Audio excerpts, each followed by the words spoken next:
We're live. Hello. Hello. What? Are you the Pied Piper all of a sudden?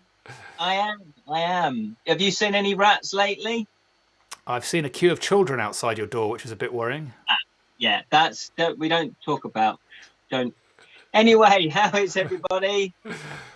Welcome to the show. Can you hear us Yeah, and can you see us? the most crucial parts of the show. Yes, audio, visual. Type yes if you can. Type no if you can't. Well, do what you want. Who Yeah. am I to tell you? Do it. Type in the comments, folks. If the audio's good, we have to do these before we start proper. We like to do a little bit of technical housekeeping, I believe it's called. So let us know if you can hear us both nice and clearly and see us clearly. Ken's audio will be slightly tinnier than mine because he is on the magic of Skype, which always makes him sound a little bit Dalek-y. But that's Dalek-y, not garlicky. Yeah, I've been drinking heavily recently as well, so that might have affected my voice. I don't know. Talking of being affected, you said, I think I'm going to call you out before anyone else does. Uh-oh. You said you were going to shave your Papa Smurf beard off. Hang on, I've been practicing this. You shall not pass. Yay! Is that the right? Have I got that wrong? No, I am very impressed. That deserves a. Hey. That's my yeah. You know what? I was planning on getting rid of this because lockdown is sort of, I don't know, what is it? Who knows now? Sort of over. And so my lockdown beard, which is what this is, very much a lockdown beard. I was going to get rid of it, but then I think we did our live thing, little promo thing, and I looked back at that and went, you know, I'm quite liking this look. It went a bit crazy, and then it's still a bit big and crazy. But I'm gonna. I thought I'd stick with it for a little bit longer. I thought I'd stick with it for this show because it's a little bit. Gandalf. So Ian McGandalf-ish. And so I thought I might hang on to it for a little bit longer. But then I will get rid of it because I think, you know. Well, I was amazed. It's taken you 5 years. Oh, hello. I didn't mean to do that. Good start. 5 years to do a fantasy reference, which is great. We've basically converted you. Well, I had to deviate from the Papa Smurf reference and wheel it back into proper fantasy as opposed to whatever Papa Smurf's fantasy world. Because that's real. That's not fantasy. That's real, isn't it? Oh, that's fair enough. Although it is slightly strange how there is only one female Smurf. I'd also like to just point out this comment. Keep the beard, Julian. It looks epic. Thank you very much. I think you said that when we did the promo. Yeah. When we did the promo thing, I think you said what an awesome beard it was, and I think that did give me a little bit of a boost to my ego, and I kept it for a few more days. So just text me, you know, every 3 hours, keep the beard, and let's see how long it lasts. Yeah. No, I think it really does make you look very distinguished. Thank you. Really does. It's not me. It's not my look. The big beard. I never thought I'd be a big beardy man, but you know, it is there. It's a bit of fun for the thing, and I really do enjoy just sitting here doing this. As everyone watching tonight will realise, I'll do this an awful lot because it's just very, very satisfying. So I'm going to miss that. I'm going to miss that. Get the peas and the carrots out. Yeah, you do get toothpaste stuck in there. I should have moved that laptop button further away because I keep pushing it accidentally. There you go. I'm going to look at some comments. You do some talking. Okay. Well, as you probably realised, I have during lockdown. Yes, this is a plague special. It was inspired obviously by the lockdown, by the virus, and it has affected people in different ways. And so we just thought we'd theme it. We're going to poke a little bit of fun, but fantasy plagues rather than real life plagues, obviously, because that's heavy, that's serious. So obviously, if you have been struggling over the lockdown, we do feel for you. But the show must go on. I think people were looking for more entertainment as well to take their mind off. I know I was. Yeah, absolutely. And I think fantasy plagues are ripe for the exploring, and it's topical. So I think it's a good choice of thing. Interesting one, wouldn't it? To see how the fantasy world of all that mumbo jumbo. Well, I did a bit of research, and obviously my friend Wiki. They look at this. I printed off there's loads in fantasy. Hang on, which is a better way to do it that way? Loads of fantasy plagues and viruses and diseases in books, TV, video games, comics. I thought there might be a few out there. I didn't realize there was going to be so many. So what we're going to do is we're going to kind of take a look, because of the nature of the show. We haven't got, we're not just going to do one thing and just look at all of them, because I think that would be a little bit boring. We're going to intercut it with other things. I know I'm being very vague. I'm doing a vague plague special. Thank you. So I thought I picked 5 plagues that seemed quite interesting, and then we're going to have a little game, but we'll get into that as we start the show. Are we going to start the show properly? Should we start the show properly? Yeah, I think we should probably roll intro and all that kind of stuff. So I've completely forgotten whether we roll that now or whether we do our little... Well, no. Can we do that? Oh, yeah. Let's do it like it's an edited show. I think people we've got a handful of people joining us. I think it's now 8:16. Let's kick things off. Why not? So, hello and welcome to the Bottled Imp Live Plague Special. My name is Ken Boyter, and the man who is more deadlier than the plague is Julian. Together we are the Bottled Imp. Bottled Imp.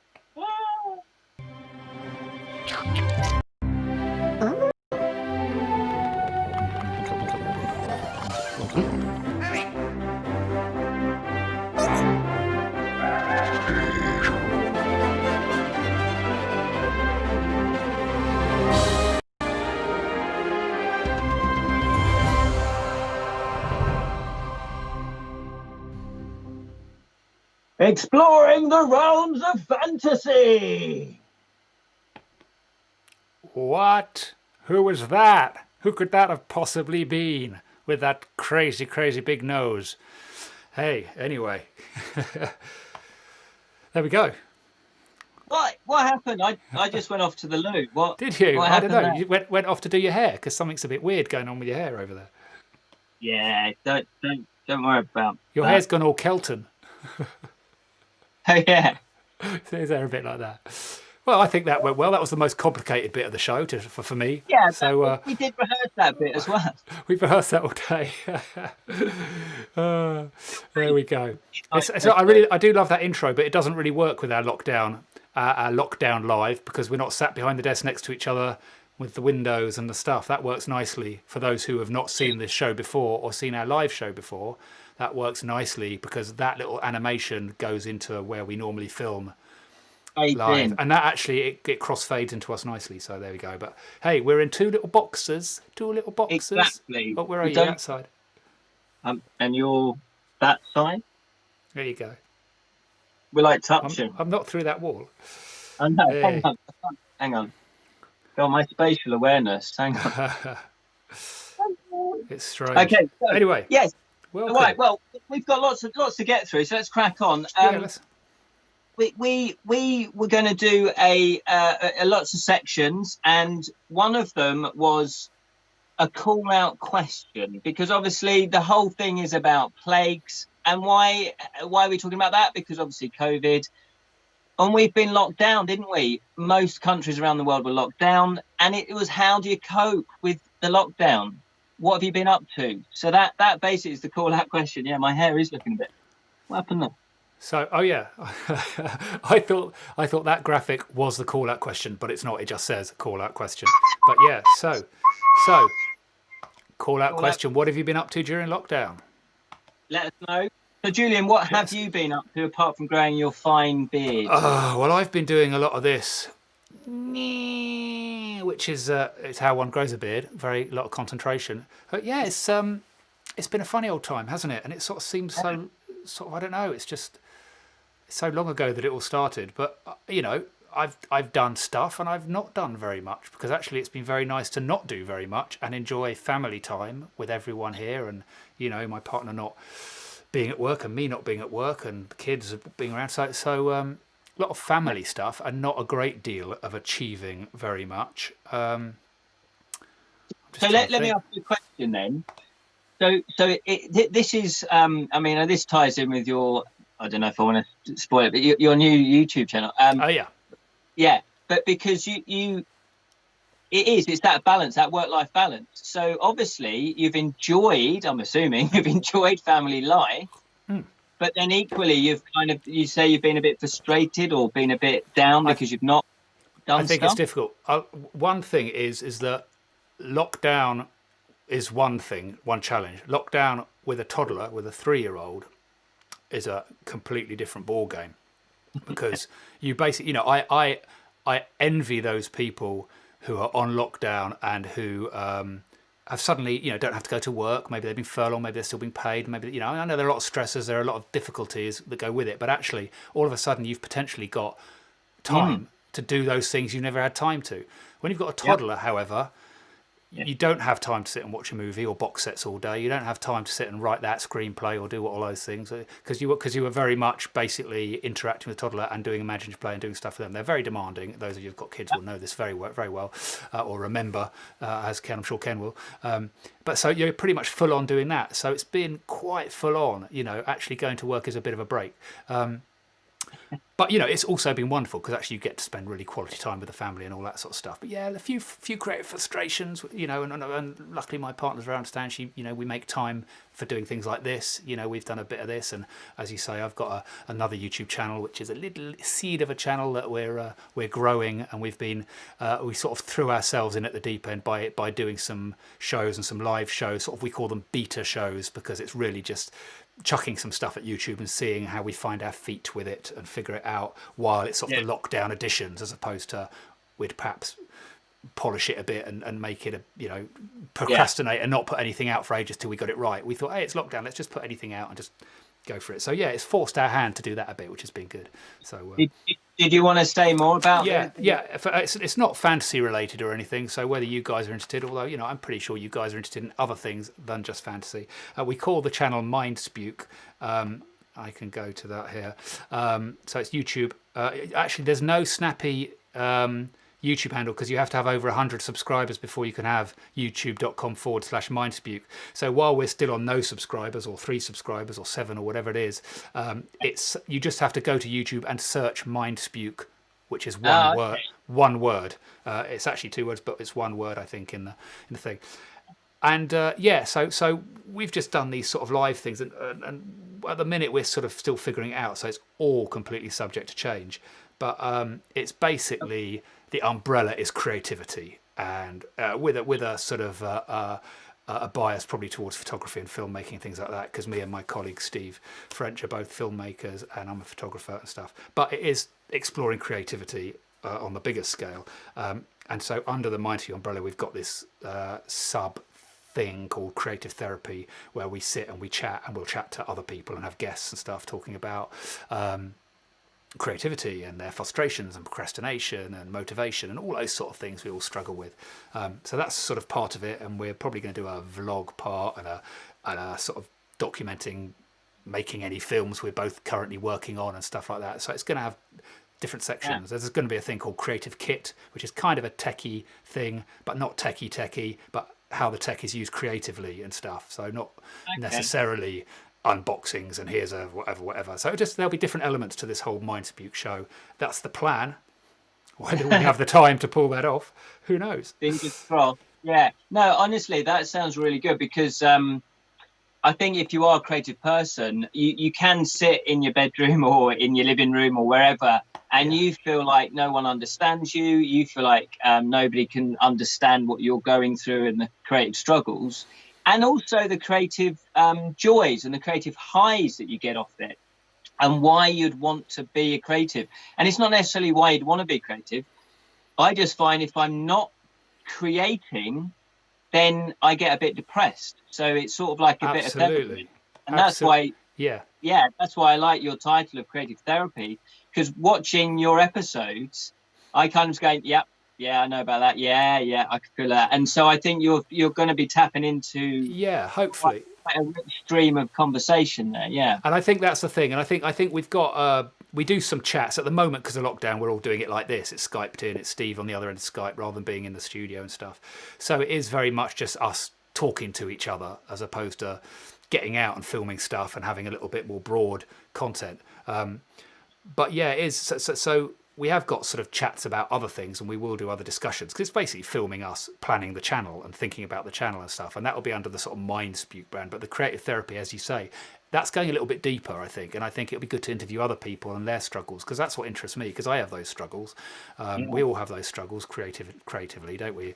So to talk to other people and how they overcome them, and a bit about their background and how they do their thing, I thought that's quite interesting, and going a little bit deeper. So yeah, we hope to put some more stuff, and we've been a bit rubbish the past few weeks because I was away and then been busy with work and stuff, and then this has taken priority for today, and so it's that whole struggle of getting the content out. But thank you Fantasy Apprentice for this lovely comment, because I know you follow the channel, so thank you for that. That channel is super fun. I have subscribed. So yes, if you're into that kind of thing, subscribe. Come along, subscribe. We need to boost our subscribers a bit.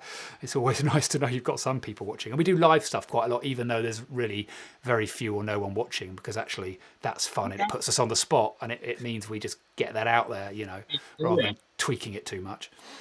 Yeah. And also the good thing about those sorts of things is that you can then, it goes up on the channel and then people tend to watch it afterwards. There is that. Then you've got it anyway. And Memox was here is saying, does this mean the Bottled Imp schedule will be affected? Just curious. Well, it can't be affected much more than it already has been for the past few years, because we've not been very active on the Bottled Imp, and Ken can explain a bit more about that. Actually, maybe we'll talk a bit more about that later. Have we got a thing where we're sort of saying where we're at with the show towards the end? I guess keeps people watching, keeps people hanging in there. So is there any comments about what other people have been up to? Yeah, let's just go. That's the thing, because it's actually talking and reading the comments. There's a skill. So you guys, let's keep writing in the comments about what you've been doing during lockdown, because that is the call out question. Look, here we go. So I'm not even going to try and pronounce your name. I can probably do the end bit, Ericsson. Ericsson. I even got that wrong in true Bottled Imp style. So you've been painting lots of Games Workshop figures. Oh, lovely. Lovely. Little minis, little miniatures. Here we go. Memox has been reading lots of game books and binge watching the Bottled Imp. Brilliant. That's almost the perfect answer. Yeah. No, but I think that's the thing. What I found was, because obviously I like creating, if I can just sort of distract myself from what's going on, that's really how I coped. It was, okay, I can go out, I can do my daily exercise, I can go shopping, but what else are you going to do for the rest of the time? So it's like, right, I'm just going to sort of do a bit of a schedule, be firm with myself, but also not be too strict on myself, but get stuff done. And equally, though, I had to have that balance of, really burning out because I'm trying to do too much, like I'm prone to do, and then also watching stuff. So like playing a game book is perfect, or painting the little miniatures, doing something that really relaxes you and takes your mind off, because back then we didn't really know what the hell was going to happen. So it's a little bit scary. Absolutely. And you have been really busy from the sounds of things, because when we've talked, you've been doing all sorts of stuff, and you're constantly churning the stuff out and getting on. So tell us about what you've been doing. Well, I was in a very fortunate position where I work. So unfortunately, in the last couple of years, I've had to go and work for someone else. I really love being self-employed. So that's where I'm aiming to go to again, is being self-employed. So where I work, I was very fortunate where I couldn't work from home, but they closed the place down and they kept us on full pay. Excellent. So I knew I was very lucky, because there were people obviously losing their jobs, or they were on furlough and stuff like that. So I thought, you know what? I'm not going to waste this time, because I don't know we didn't really know how long it was going to last.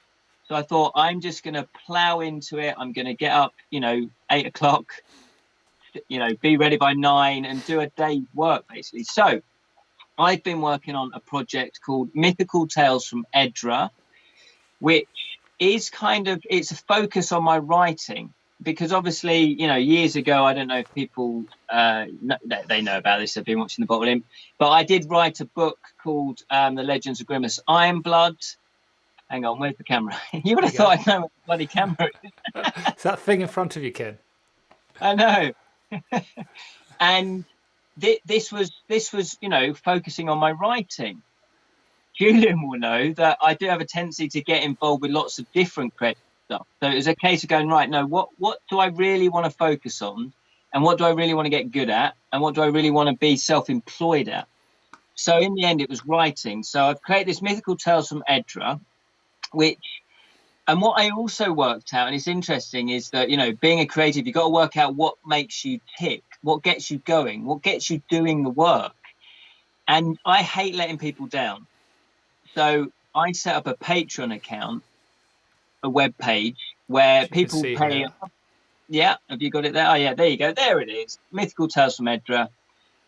And that's on Patreon. So for those of you that don't know, it's to support creative people. And there's loads of different people on there creating loads of different things, like YouTube shows or photography or, you know, writing books, whatever, making films, artists.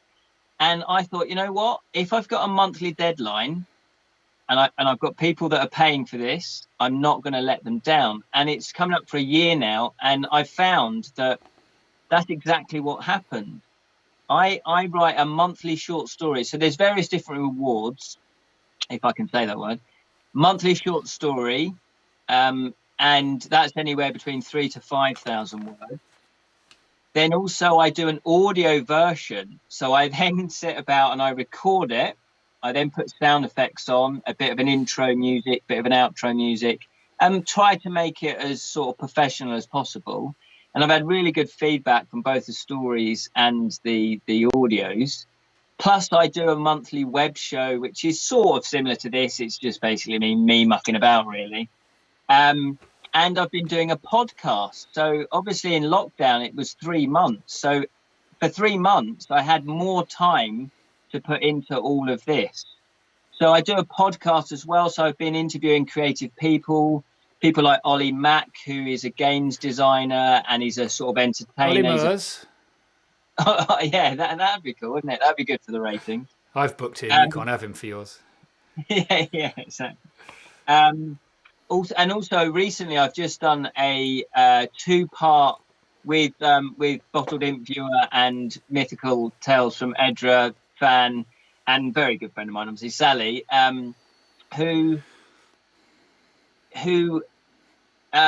she's an RE teacher, and when I discovered that there was fantasy in the Bible, fancy creatures, there's dragons, there's giants in the Bible, that blew my mind. So we recorded these 2 shows just looking at fancy creatures in the Bible, and I found that really fascinating. So hopefully I'm going to do more of those.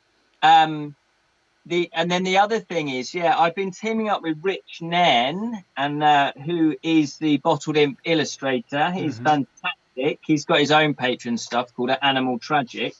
And what we've been doing is we come up with this idea to do a bestiary.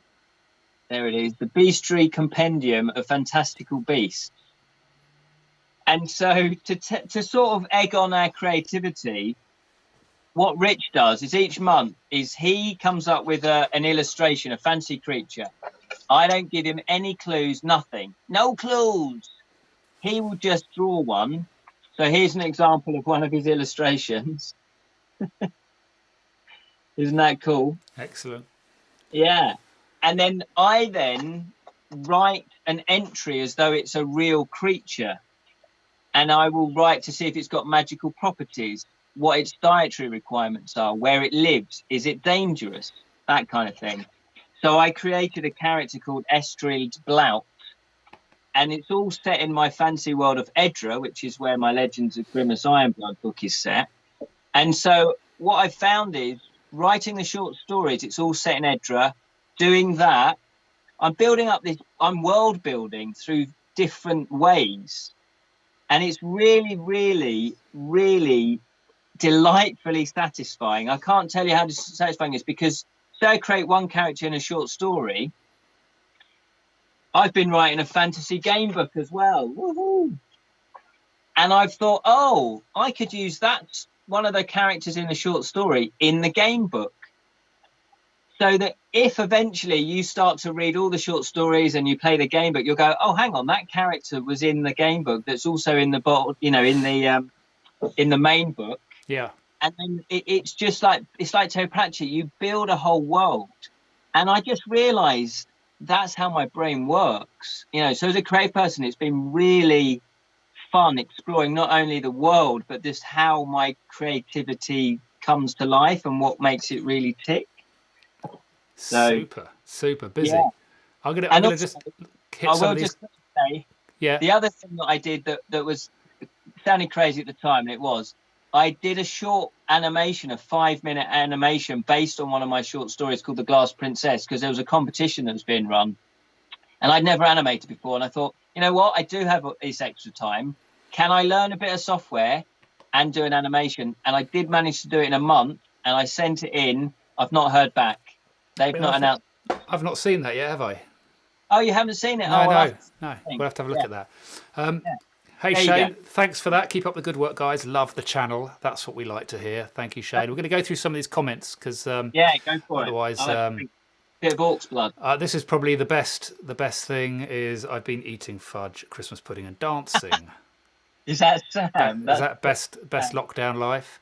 Yeah. So what's Jamira? I've been catching up on TV shows, reading. Have you read the Mistborn books by Brandon Sanderson yet? They are fantastic. Not yet. Throw that one to Ken because I clearly haven't. Not yet, but I have. I believe I have. It's a series, I believe. I've got book 1 on the bookshelf waiting to be read, amongst others, loads to be read. Brilliant. Board games, books, PC gaming, films, series. Oh, you guys without your children. My God, there's so much. Wouldn't it be wonderful to be able to do all that lovely stuff? I know, but in a way, see, board games, PC gaming. This is it. I think your life, obviously, as you know, Julian, your life changes, doesn't it? Oh yeah. And so therefore, it never really goes away. So I think if you were into board gaming years ago, and then you have children, all that, it never really goes away. PC gaming, I'm just getting back into gaming in a bit more regularity, because what I discovered was I actually quite like watching other people playing board games and also gaming. So I think what I'm going to start doing is doing a bit of a Twitch live streaming. Right.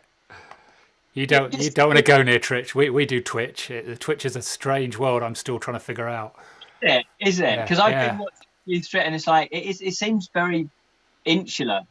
It's I'm not even. Let's not. We haven't got time to even go there yet. We've already gone on too long. I'm going to go through some more of these comments. Fancy Apprentice. I've been making lots of plushies and listening to a long audio book. Now I'm going to show my age. A plushie. I'm guessing it's a plushie. A little something squidgy, furry, fluffy. My beard. Yeah. Anyway. Eyebrows. I think I've heard of them. I've heard of them, but I don't quite know what they're. Oh, actually, yeah, they're little teddy bears type things. I think. My memory. Right. I'm sure. They can tell us. Hang on, I'm not quite sure what this is in reference to. You've got to bear in mind that there's a bit of a delay. You guys are probably 30 seconds behind us, or 20 seconds, depending on sort of where you are. So when you do write a comment, if I'm not on the board, it could be about something we said a minute or two ago. So, oh my God, it's Julian. I don't know what reference. That is to. That's what that reference is to. The old big beard. The old big bearder. We got to keep on top of his comment. Hey, let's go through. I was going to say, should we crack on? Because otherwise we're going to be finished about 10 o'clock. Yes. You hang on. Let me just read this. Hang on. Well, we're nearly caught up. I was going to say, according to our running order. A teddy bear. Oh, right. I see. Please make that happen. Twitch live streaming. Yeah, there you go. You see, you've got one Twitch follow already. We're also on Oh, Twitch, there and you we go. can just go to twitch.tv, I think that's it, /Mindspuke, just to go back to the thing I was doing. But that is easy to find because you can just go /Mindspuke. And we're not there very often. We try to, and actually stuff gets deleted after a while, so you can't build up a body of work. If you don't go on there every day, it just deletes and you end up having a channel with nothing on it. But anyway, so Okay. So that's Mindspuke, MINDSPUKE. SPUKE. So yeah, twitch.tv /Mindspuke. Follow us or whatever you do. Subscribe on there as well. But YouTube is the place to go, really. Go YouTube search Mindspuke and you'll see it come up. But we do need to crack on, I think, because we've spent 40 minutes in already, and we haven't even started the content of this wonderful show yet. So according to the running order, we've got what fantasy plague, disease, or disorder am I? Oh, have I got a title for that? You've got a title. I'll try and fill out. in. What fantasy? No, we've got bluff. What? I've got here. Something? No. What plague? Fantasy plague? Yeah. This one. What plague? That's the one. I got those in the wrong order then, so that's always good. What is it with you and all that? All right, explain then. Explain yourself. I'm clearly musical, as you can tell. So I have a list here. There's going to be, if we get time, I've done 5. Very ambitiously, I put number 6, extra bonus one if needed. I don't. As you know from this show, Ken, if we get through a fraction of what we've written down, I know. Chance big thing. We do have certain things we do have to get to as well. Otherwise, well, let's do the first one then. Crack on. I'm going to read out a description of a fantasy fiction plague or disease or virus, and you guys have to guess what it's from and the name of the plague, virus, or whatever disease it is, if you can. So do you think I'm going to be good or bad at that? With my knowledge, my extensive knowledge of fantasy. Yeah. So I'll read it out. A mysterious disease that swept down through every single kingdom of blank during the mid-1600s of the third age of the sun. Its origins are unknown, except it was possibly contracted from the Kossars, and I'll spell that because I've obviously ballsed it up, the pronunciation, Korsairs.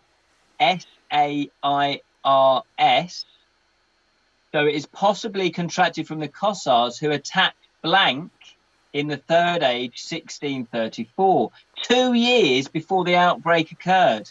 It was 90% fatal for nearly all inhabitants of blank, especially in blank in the north. Not a lot to go on. I think you just said a lot of weird words, strung them together. Yeah. Let's throw that out to you guys. Did you listen to what you were saying? What have we got to do? Guess whether that's a what? What you've got to do is guess. I'm distracted by the comments. Guess the name. Guess the name of the plague, virus, disease. So it could be called, I don't know, the cup virus. Oh my God, that's going to be impossible to try and guess. Well, they're testing their fancy knowledge, and read also the first bit of it again. So okay. So for example, if there was a fancy virus in my book, you would say, oh, it's from the Legends of Grimace Ironblood, and it's the. Right. Okay. Read a bit of. I wasn't concentrating enough, as I always do in the shows, because I'm doing 3 things. I've got to stop and listen. Don't go through the whole lot, because it's quite long. Just read a little bit. Okay. Apparently, mysterious disease. It swept through every kingdom of blank during the mid-1600s in the Third Age of the Sun. Possibly, it was the Kossars who attacked blank in the Third Age 2 years before the outbreak occurred. So possibly they, a fancy race, brought the disease.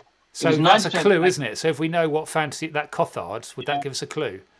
It possibly would be. It is quite obscure, though. I don't know. Okay, hang on. So Sue C is saying Lord of the Rings Black Plague, but I'm going, if it's that obscure, maybe we would have known the people. Holker is saying The Rage. Oh, so okay. I'm oblivious to any of this because, Okay, have we got any other comments? Because I will reveal it. I think we'll leave VD Although that's orc virus. Or Sue C is on fire. she is. Lord of the Rings, Black Plague. I think maybe I think I might go with The Rage. Me and Holker are going to say The Rage. Oh, well, it is not The Rage, Julian. It is not The Rage. Well, I blame Holker for that, not me. I just did what I was told. Don't look Well, at me. You should have gone with the popular answer there. It was The Great Plague from Lord of the Rings by J. Tolkien. Well done, Sue C. You got that Yeah. right. I'm going to listen to you, although you have come out with about 10 different options, so it's going to be hard for me to pick one. But somebody did Sue put that first originally? I think somebody said, was it? Maybe that might have been her first answer. So she wins a year's subscription to the Bottled Imp. Yeah. She wins. Oh, no, hang on. Although she wins, we should have had like viruses. She wins a virus in a bottle. Well, she wins syphilis, which was her last answer. So there you go. Yeah, syphilis. There it is. So that'll learn you, Sue. Yeah. Oh, I could see this would be a great game show. You win these that You win your most incorrect answer. Choose wisely. Okay, right. Okay, so I was throwing. Okay, well, I just okay, go for it. I'm going to be bad at this, so I'm relying on you guys. Go for it, Kim. Next, do we got another one, or do we?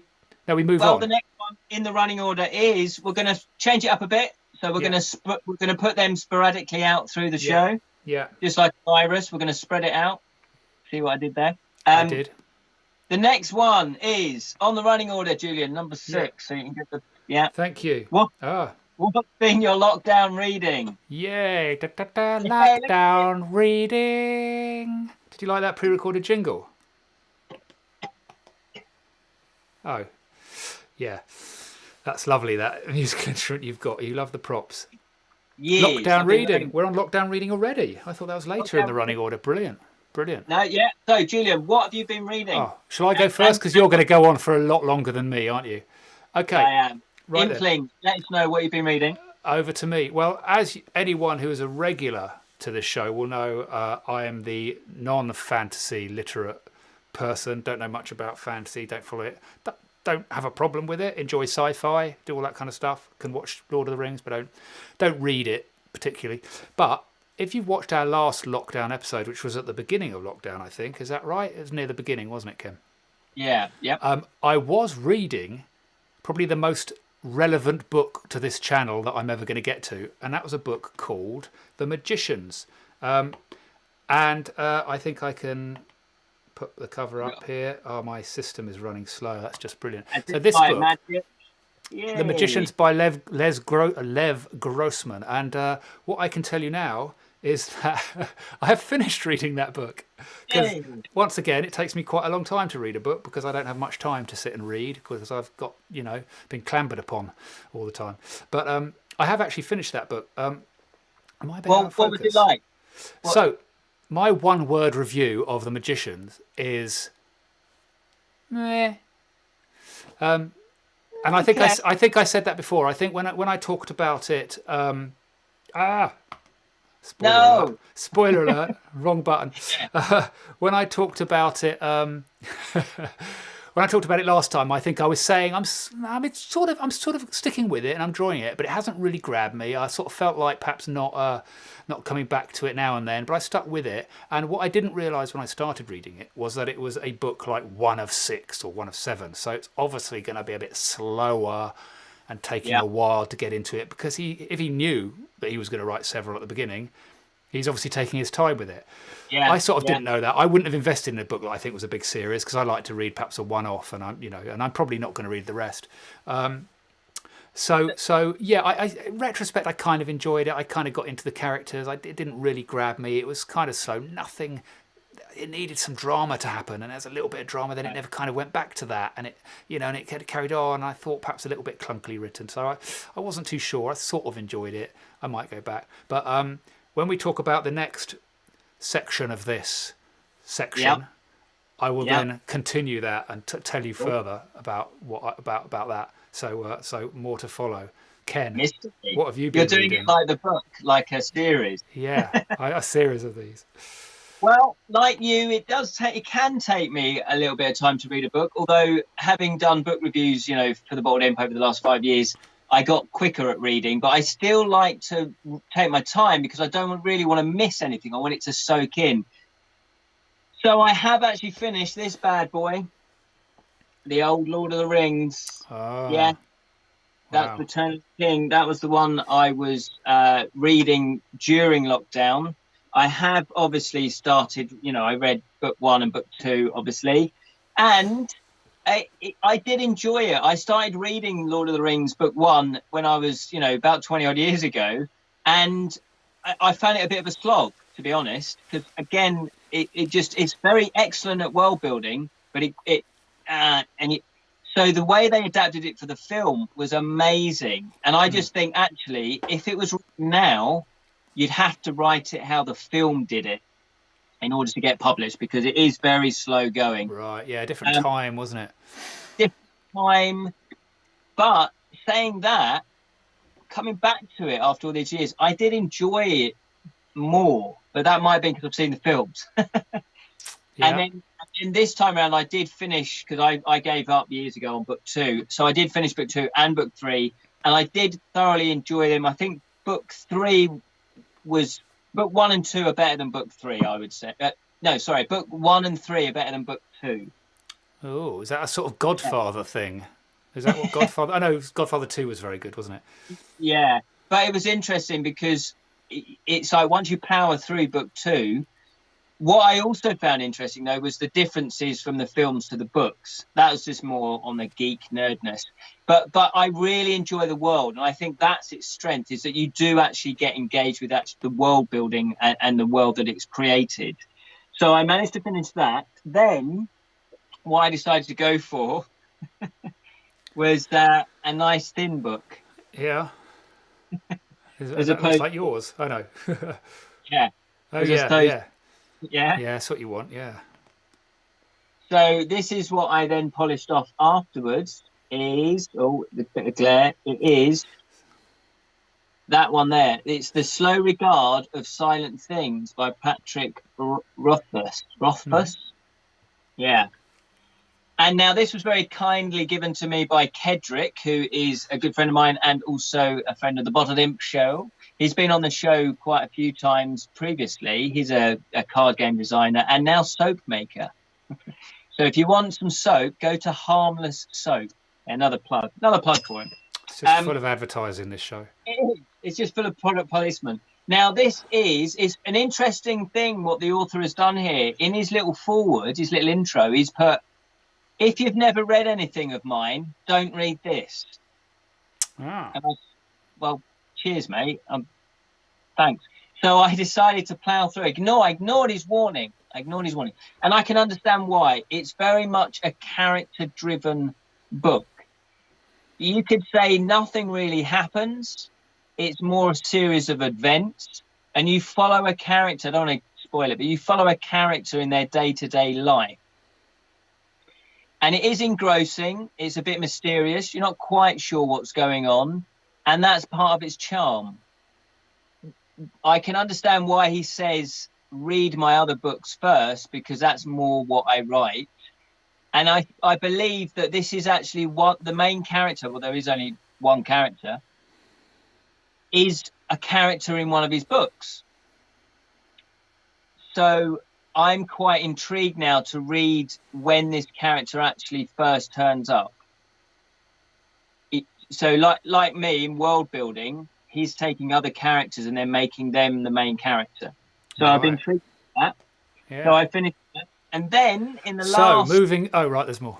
Well, I was going to say, in the last couple of days... you can get through some books. Yeah, here's another plug. Downhill from Here. And who's that by? Oh, that's your cousin. That is my cousin. Your cousin, yeah. Is that the guy who makes the films? Yes. Yeah. He made a film called Sparks and Embers, and while that was trying to be released and get a distributor, he decided to go and run. He's an ultra runner, so he decided he's got his family is from Scotland originally, So he ran from John O'Groats to Land's End. Good Lord. Yeah, exactly, like a nutter. And this isn't fantasy, but I'm interviewing It's a fantasy for me, mate. Yeah, definitely.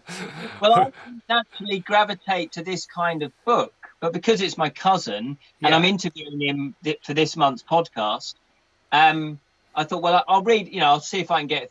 Honestly, it's so gripping. He writes so beautifully. He's got a great sense of humour, and I guess he talks about his childhood, and obviously I would go and visit him up in Scotland and play with him, when we went on holidays together and stuff like that. So I guess there's a bit of nostalgia for me. But if you obviously don't know him, it's really gripping. It's all the best laid plans of mice and men all goes out the window, and so it becomes a journey of survival.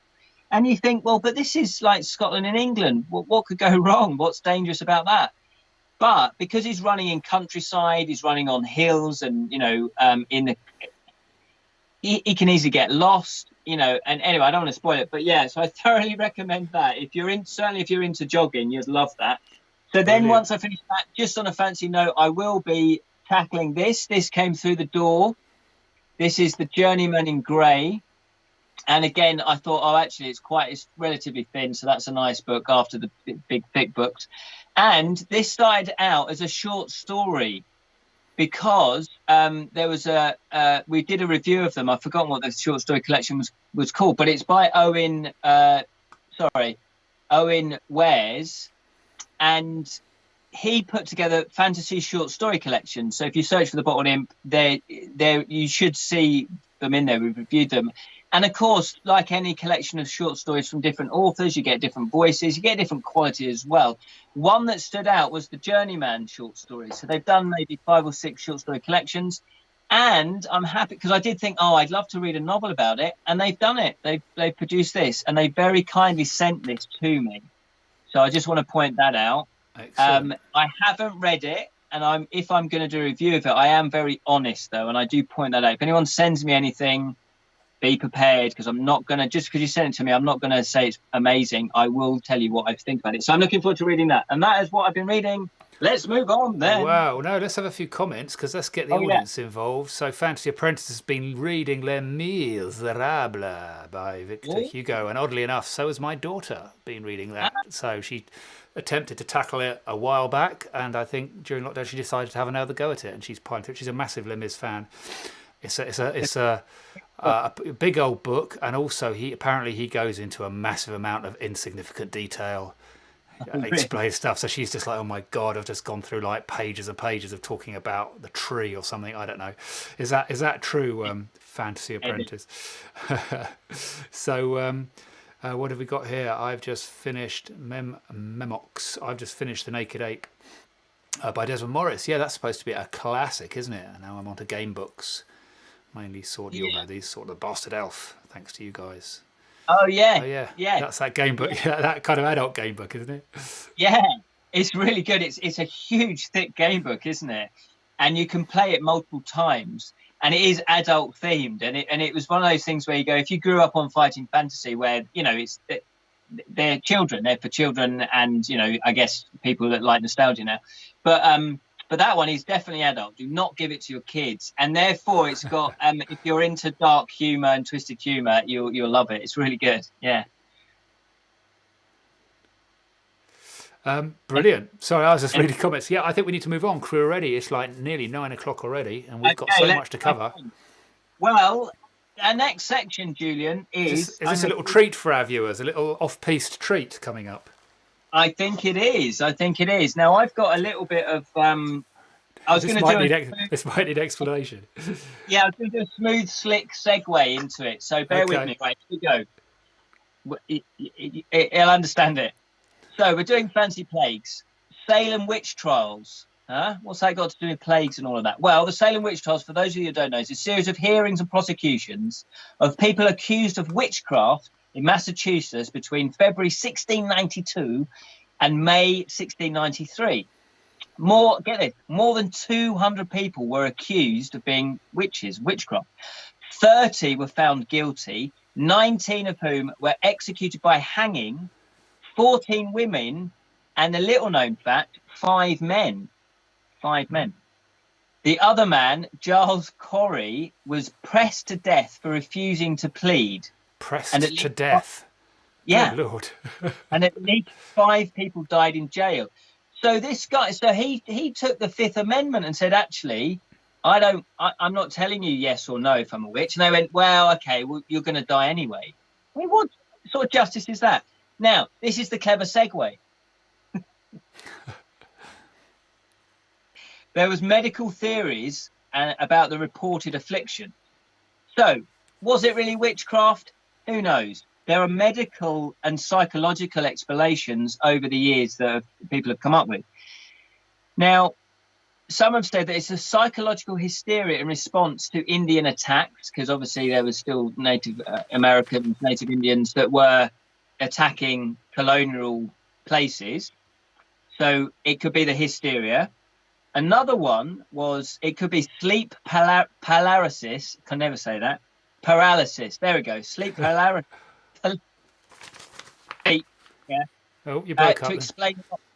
To explain the nocturnal attacks alleged by some of the accusers. So it's sleepwalking, basically. Okay.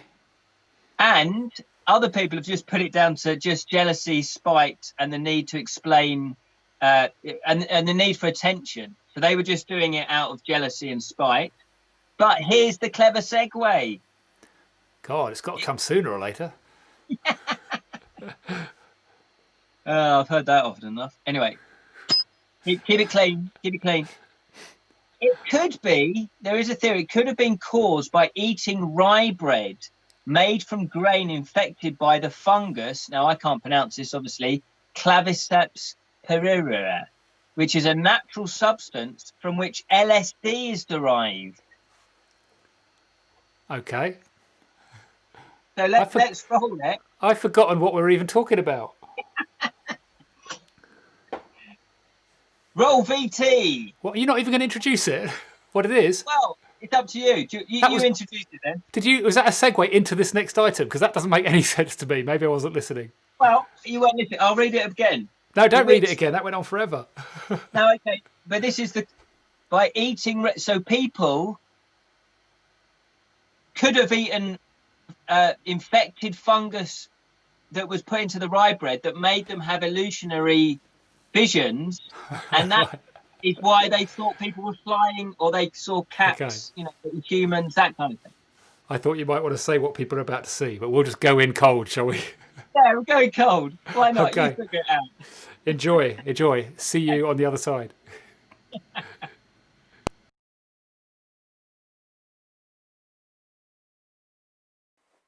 Thank you, Live Ken and Live Julian. Yes, that's right. We're going to be cooking up a storm. Because what we're doing is, it's the Elder Scrolls, the official cookbook. Yay! Now, I've had this book for quite a while, and I've wanted to delve into it because I love cooking. No, I do like cooking, but I obviously love Skyrim. So if you've always wanted to cook the Skyrim food, because I know you have, you can do it now. And look, we know it's Skyrim because look at the official logo. The Elder Scrolls official cookbook. There's hundreds, well, there's a lot of recipes in there. Baked goods. There's baby carrots in moon sugar glaze. There's allspice butter. But we're not going to do that. No, what we're going to be doing is probably the most iconic Skyrim bit of food, apart from the cheese wheels, is this one, this bad boy. It's the sweet rolls. So here we are in Imp Tower's kitchen. As you can see, only the finest ingredients are used. What you'll need is, I'm going to read it. So you need unsalted butter, 1 cup of warm whole milk, honey, pinch of salt, 1 egg I've got in the yeah. But that's 2 eggs, and I'll tell you why in a minute. Plain flour, that's the cake, the sweet roll. Then we have the frosting, which is cream cheese, unsalted butter, powdered sugar, or the proper word for it is icing sugar, heavy cream. Heavy cream. Hilarious. See what I did there, Julian? Julian like that. So what we're going to do is, it says here, so what I like about this is it's got here level, the difficulty level, yeah? Just like the game. Look at that. Can you zoom in? Look at that, level. It's got like the level health bar, like in Skyrim. So it's 4 levels difficult, 4 bars, which I would imagine isn't very much. Prep time, 10 minutes. But we all know cookbooks lie, so it's probably going to take you a lot longer. Rising, 30 minutes. I'm assuming that's the cake, that it rises. Then we need baking time is 15 minutes. Who knows, because your oven might be different. And it makes 4 good size rolls. It does make, and I've realised I've not got the tin. I need to go and get the tin. But because I couldn't find the small baking tin, I just got one big Uber one. We're going to make a big cake, big sweet roll. So that's what we're going to go. So we're going to do, to make the rolls, this is what we do. 1, preheat oven to 350 degrees Fahrenheit. Oh, look at that. Look at that. There you go, that's me there. Got measurement conversion charts. So we look here, temperature, Fahrenheit, 350 degrees Fahrenheit is actually 177 degrees normal Celsius. So 177, you have to be precise with this. Going into quite a lot of detail in this video. I am, Do you I think am. people don't know how to use an oven? You know that there are some very thick people out there.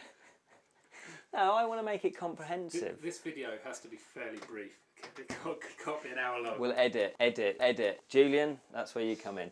So, combine the butter, warm milk and honey. So we need to heat the milk.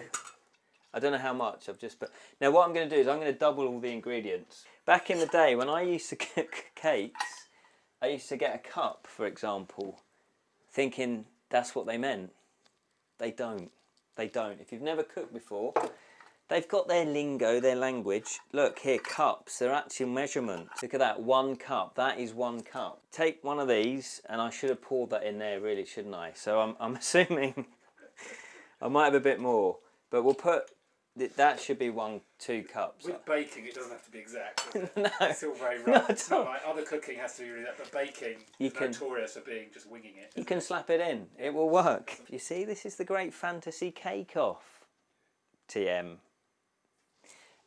3 tablespoons unsalted butter melted. Oh, right. So we need to melt the butter. Again, because with baking you don't have to be accurate, we're just going to do this. That might be enough. Look, well look, if I just do this... Well, hang on, doesn't it just give you a weight of butter? No, it says 3 tablespoons unsalted butter melted. Who measures up butter in tablespoons? It's not a powder. You put a weight. You put like... Yeah, but it's 100 grams. Yeah, of but it's butter. melted though. So you then spoon it out. Well, okay, you can make a loaf and then spoon. Okay. Yeah, we can drink it after. If any excess, we'll drink the milk and drink the butter. So what we'll do is we'll roughly, that's half a tablespoon. Let's just put all of that in to save time. If I was doing it on my own, I would measure this out precisely. You know I would. Honey. Now honey, it says 2 tablespoons of honey. We don't have to do anything with that. That's melting nicely. Do you want to get that's a good shot. It's a good action shot. Look at that. Look at that. Yeah, that looks like it's quite high. Yep. Yeah, good. That's Yeah. milk is... No, that's just warm. So that's warm. We'll let that cool down a little bit. It does say that. It says let it cool down a little bit. Then it says, so that's all I need for that. It says so stir until the honey has dissolved. See, the other good thing about filming here is I have no smoke alarm, so we can burn everything. Okay. And it's fine. That's what the professionals do. Yeah. Okay, we don't need to look at that. So I'm not sure I washed the pan properly. Yeah, I don't know if we should put that in. Let's. What's all that? What's all that? That's not right. Make some more then. Right, let's. Yeah, so you take your butter and put it into a pan that's presumably not been used for something a little bit dodgy. Although I'm doubling the ingredients here, because I've got a bigger pan. I've got a bigger bunt. Is it a bunt pan? It's a bunt thingy. So look at that. That's boiling. I've put the wrong one on. I put the pay.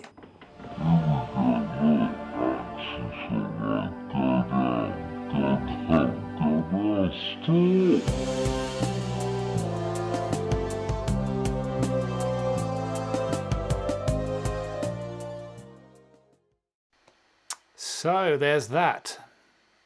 What could possibly go wrong? That happened. I'm just going to put this comment up. Anyone else feel that Ken needs to be protected from himself all the time? All the time. That's that's Grapplesnook's job, but yes. he couldn't care less. Well, the thing is, you can see the segue now. Poise is cooking. You really confused me with that whole witch thing. I didn't know. I thought you were going to go. someone commented that was really slick. That was slick, and we don't rehearse this stuff, as you can tell. I thought you were going to go when you were going to introduce it. I thought you were going to go. Here's a little thing we filmed a while ago about me cooking something. Enjoy, not go off on a tangent about witches. Well, I wanted to tie it into the plague, and I watched. That worked very, very well. There's a really good YouTube channel called Weird History, and they do like little video essays, and they had one about the witch trials, and they had that little nugget of information. So I did a research, and it was like, oh yeah, okay, that is a theory. I know that can be a great segue into. Look, is that bread? Yeah, look, is that? I don't know. No, that's meat. But it's cooking. Brilliant. We should explain that was. Sorry, you carry on. that was filmed. What? Yeah, that was filmed a little bit a while ago. But this book, if anybody, this is the book, and it is fantastic. Yeah. If you love Skyrim, like I clearly do, and I'm wearing my Skyrim T-shirt as well, then yeah, this is for you. Because in Skyrim, so what they've done is they've got all the, gone round, looked at what food is in Skyrim, and made it real. Yeah. So I was going to say that was filmed pre-lockdown. That was filmed some time ago, pre-lockdown, because we were planning a Bottled Imp live in the studio, proper like the old Bottled Imp lives, and then that was obviously ditched because of the lockdown happened and the the pandemic happened. So we filmed that ready for that show, and then we thought, well, let's save it for when we come back and we do a proper show where we're both sat in the studio together and we'll use it. But then the lockdown went on and on and on, and we thought, hey, let's just use it, and why not? I hope you're glad we did, because there's some more sections of that coming soon. Exactly. Let's celebrate that with a King Goblin 6.6%. Yay! Well, I'll cheers you with my little cheers. Cheers. Yeah. Ding. Ding. All that. Ding. Kind that of really worked. That worked. Yeah. We need to crack on, because hey, this is gonna be a 2-hour show quite easily. Let's crack on then. Bluff my disease-riddled fantasy. Oh, hang on. You got a little. Come on, cue it up. Bluff my disease-ridden fantasy. That's what that says, believe it or not. I can't read it. What's this? The word ridden. It's unreadable. Fantasy. Really? Anyway, there we are. Oh, that's some music. Some music. There we go. I practice those constantly. Okay, so I've got to concentrate on this. Hang on. Right. Yeah. Hang on. This is a new thing. I've got to. We've got to guess whether this is. We've got to guess which one of these is correct. Okay, guys, you explain it. Exactly. Ken. Over to you. Explain it. Exactly. So, this is in no way call my bluff. No way whatsoever. So it's no copyright. We didn't steal it from anywhere. So what you have to do is, I'm going to read a word. Well, it's actually to do with diseases. So I'm going to read a name of a disease. It's from a fictional bit of work. And I'm going to read out 3 explanations. You guys have to guess which one matches the word, which one it actually is. Does that make sense? So two lies, one truth. Correct. True, false, one true. Okay, guys, listen up. Okay. So, dry ditch fever. The middle word being what? So, dry ditch fever. So because you're breaking up, it does sound like you're saying dry dick fever. No? Gruckle Snook, do you want to have a word, mate? Where's Have a word. dry? Ditch. Oh, ditch. Yeah, you see, your connection isn't good. I'm losing the ch. But my erection is absolutely fine. Oh, hang on a minute. Okay, you get one of these for that. Hang on a minute. Hang on a minute. Yeah. I've got a noise too. Yeah, cool.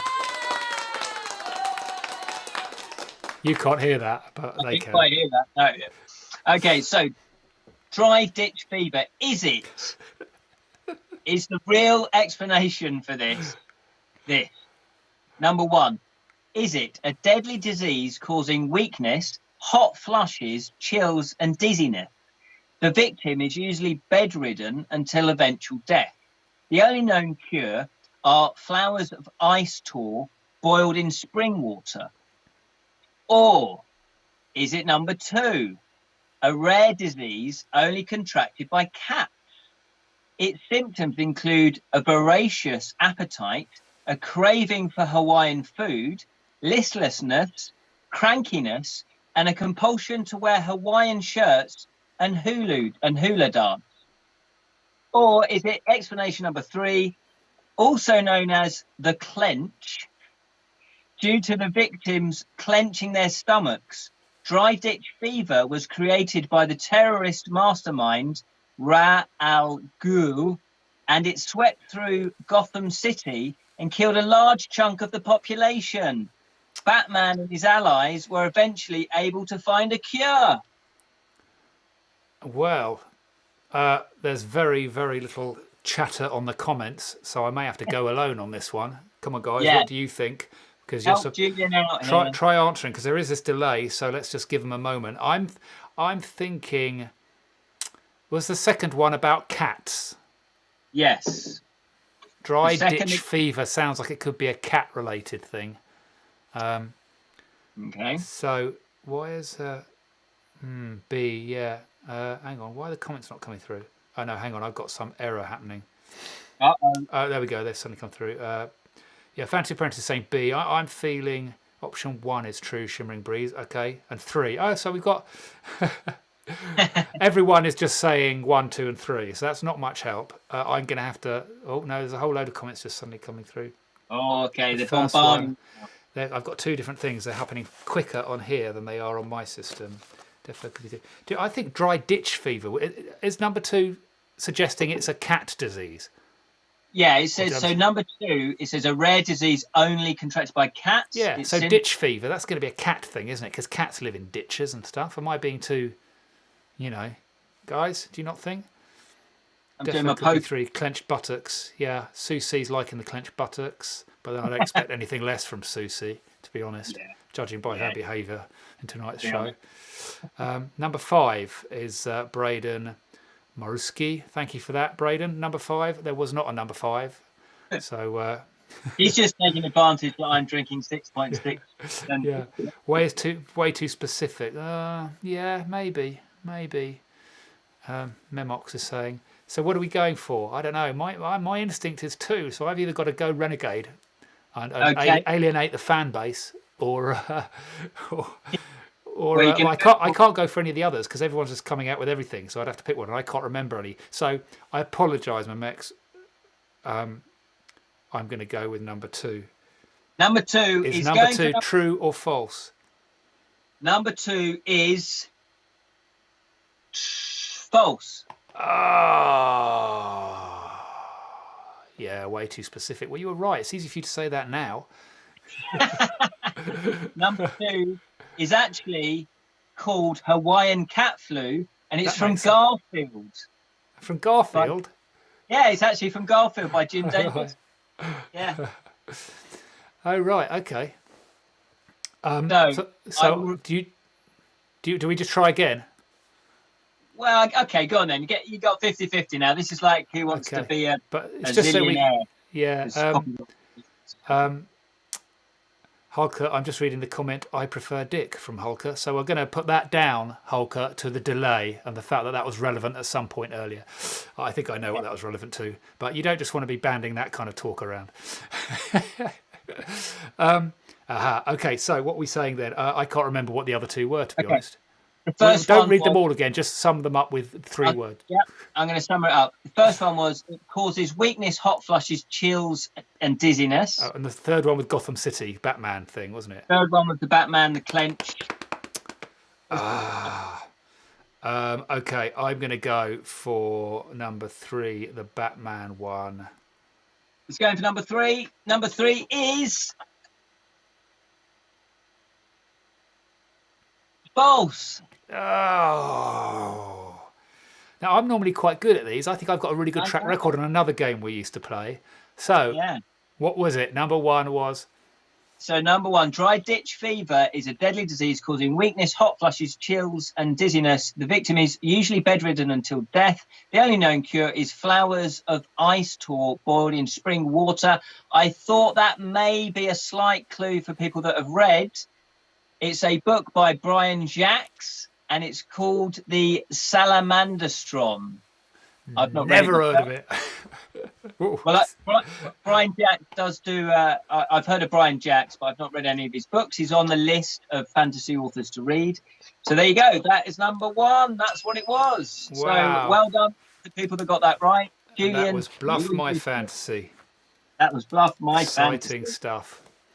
My disease with fantasy. So moving on, then we have another. What plague am I? Oh, what plague am I? What plague am I? They're professional. We spent a lot of money on those jingles. A lot of money. We get professional artists to come in. We pay them a and huge write the jingles. And they write the jingles, which is why they're so shit, because they're illustrators and artists. So here we go then. What disease, plague, disorder am I? Okay. Blank is a typically non-fatal disease akin to leprosy. It is first introduced in Blank's daughter Shireen, and I'll spell that Shireen. When it afflicts children, Blank generally leaves children malformed and disabled, but alive. Keep it light. However, in one book, is revealed to be generally fatal to adults. The disease is contracted by touch and slowly turns the skin, small patches in children, and the entire body in adults of the victim into a stone-like form. It is said that the disease also drives its adult victims insane. You don't want to be getting that. Wow. Are you done? Okay, so as usual, I've not got the foggiest, of course. How would I possibly know such a thing? So, folks out there, internet land, you're going to have to put up some answers. And we have a couple. Oh, I think we might have this one. Any other answers? We're going to go with this. In the interest of cracking on, we have got Marie is saying Grayscale of Game of Thrones, Songs of Ice and Fire. Jimira is saying Grayscale. Oh, I didn't mean to pick that one. Yeah, could be. Yeah. They're all saying Grayscale. Have I picked that one already? There we go. I think that's got to be our final answer. Of course, Shimmering Breeze is suggesting syphilis. Bit easy. Holker, they've got to be easy. I didn't even get that one because so easy for you guys, tricky for me. Yeah, correct. It was Grayscale from A Song of Ice and Fire, Game of Thrones. The thing is, it's like out of all of the hundreds of the diseases in fantasy, it's like you've got to be able to know them. You've got to be able to know them. It's a tough game. Who came up with it? It's a tough game. It's almost impossible for your co-host. Okay. Well done to people who got it right. It looks like that one was quite easy for people, though. So maybe the next one will be harder. What have we got next? Oh, look. Are we Are we on We've time? got, Do we need to skip a few of these, or shall we? How are we doing for time? Because this is where well, we can start jumping things if we need to. It's like okay, approaching okay. 9:25. Should we do the number 10? Consider Yeah, the disease-riddled consequences, because we've not done one of those, and then maybe do another cooking with Ken. I think yeah. I mean, guys, let's do one of those. I'm pretty sure. Well, I won't throw it out to them to see whether they want another cooking with Ken, just in case no one does, because we're going to put them out regardless. But yeah, we should have a consider the disease-riddled consequences. Did I have a caption for that? Because I can't find it I for some hope reason. you did. I think you did. Consider the We've disease-ridden got a jingle consequences. for it. We paid hundreds, We paid thousands. hundreds. Why is it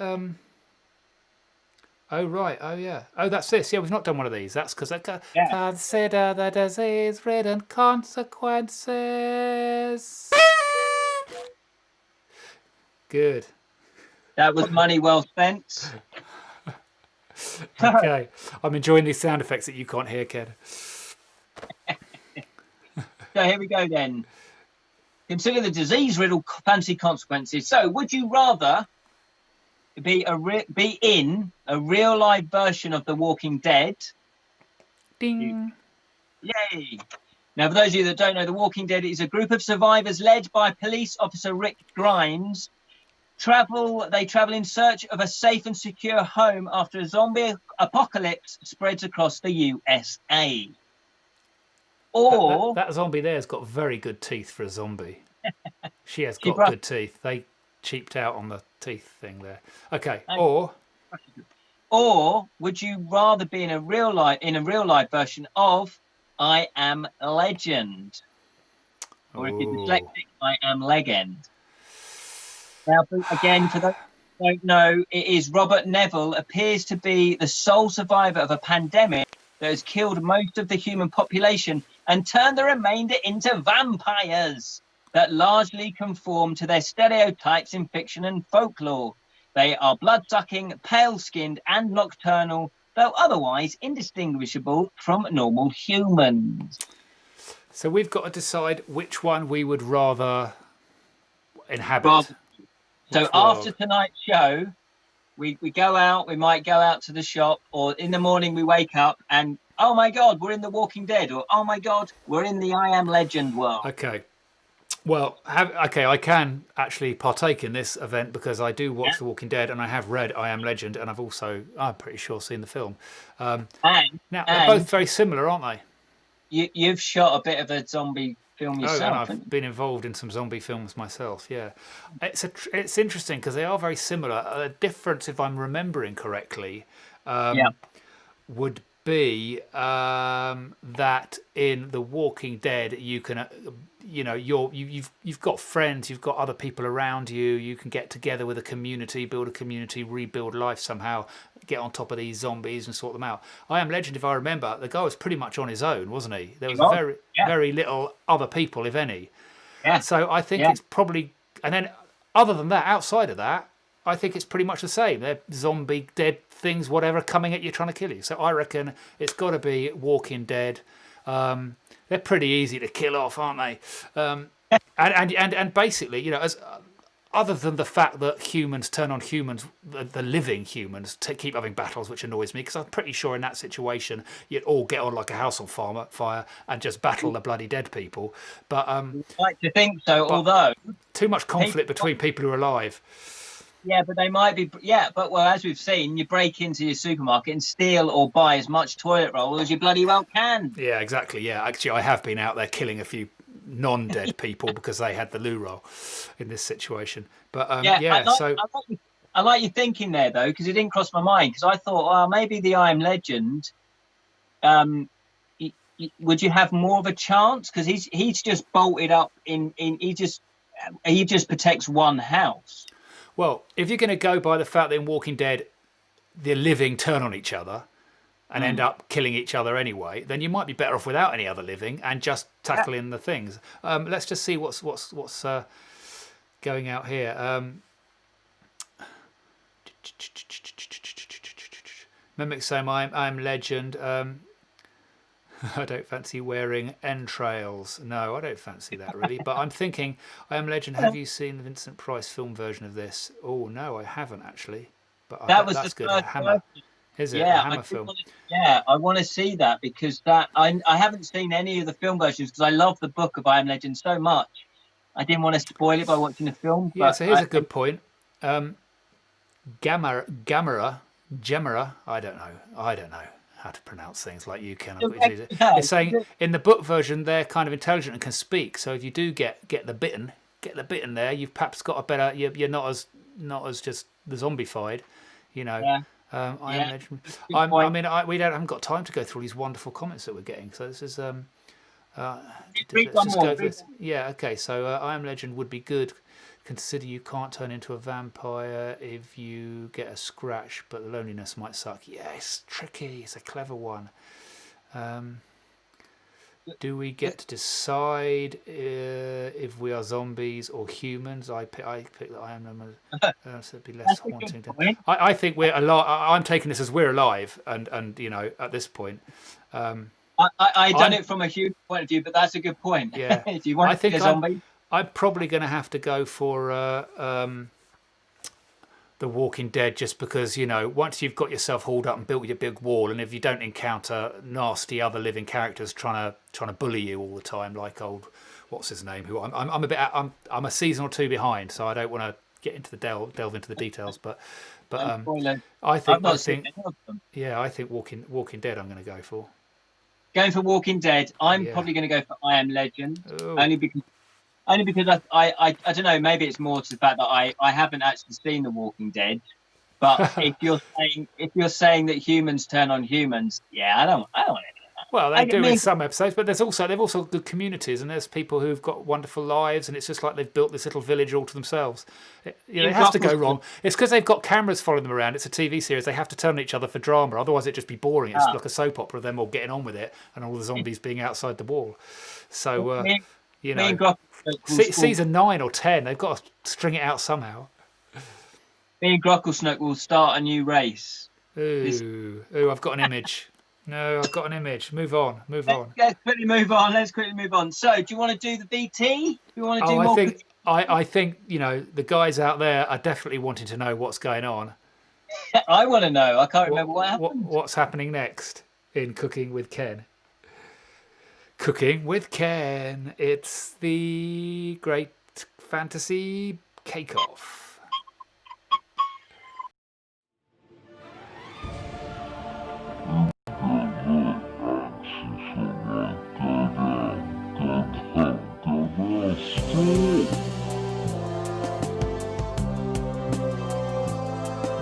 Right.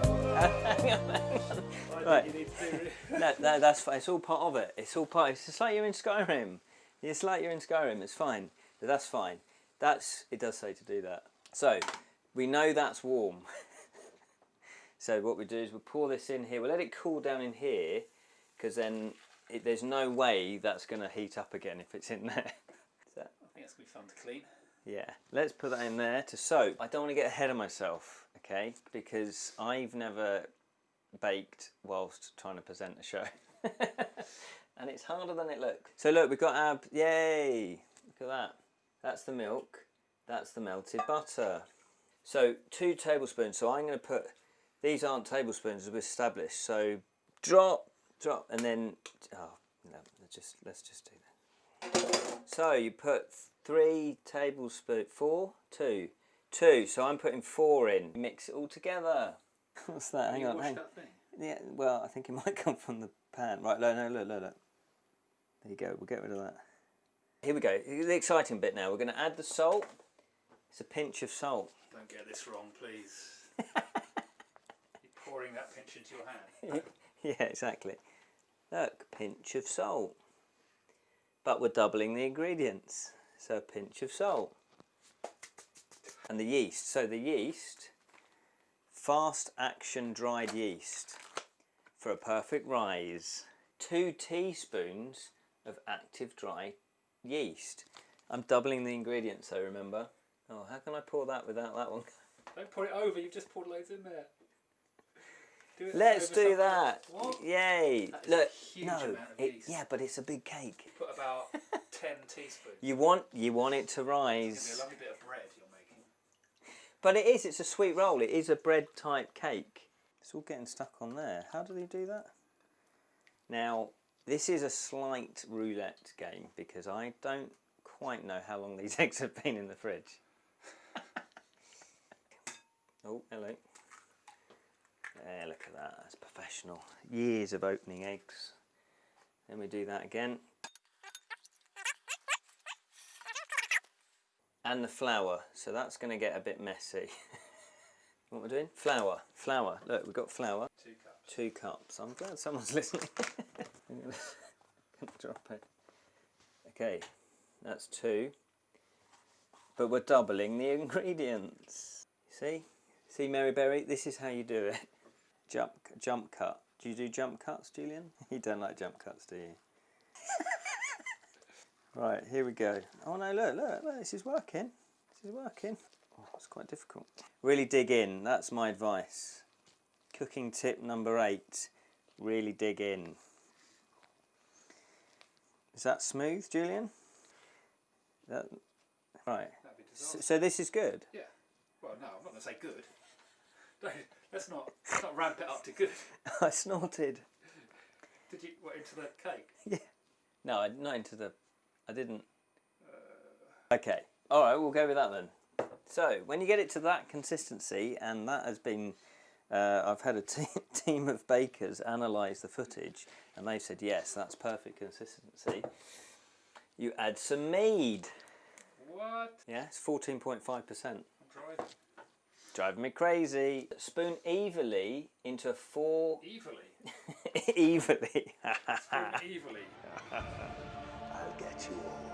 I'll poison you all. No, spoon evenly into 4 5-inch miniature bunt pans. And bunt is spelled B-U-N-D-T. And this is what is a bunt thing. I think it's called bunt because of the shape. I think that's what it is. Now this was the closest I could get. And as you can see, this is quite large. They've got smaller ones. So I think actually in Skyrim they are smaller. But, you know, hey, bigger is better, right? I'll grease it up with some unsalted butter. So you do this, do this, do this. So yeah, you just make sure you've got lots of butter in there. We've got that. Can you eat butter? Can you just eat? No, butter's not edible. No, I just wondered if I...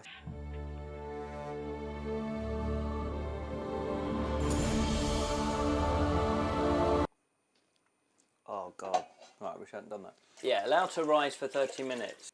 Then you take your all-purpose plain flour, be generous, either by design or by accident. And again, this will burn off. It's good. When you burn the cake, that will burn off. Ye of little faith. Come on, this is going to turn out perfectly. We've followed the ingredients precisely and all the measurements. You go into Skyrim, you can go into the tavern and they've got some, you know, and you can buy sweet roll. Is it 1 gold? Interesting to see if it tastes like the ones you can buy in the game then. Yeah, exactly. Yeah, if you've tasted an in-game sweet roll, write below in the comments what it tasted like. I'm sure this needs to be more liquidy. There's not enough of this, Julian. Right, what we'll do is... No, look. You've got to put it all in. Yeah, no, I know. But look. Wee. But what we'll do is... We'll manipulate it. So, look, you've got to massage. No, look, this is perfect. No, this is great. It's going to work out fine. Ta-da! There you go. Look, it's fine. So then you allow it to rise for 30 minutes. You want to go down the pub? So, 30 minutes later. Ooh. So we just simply put it in here. There we go. In you go, my precious. It's ready to go. We've got 30 minutes, I guess, 15 minutes. Got the sauce.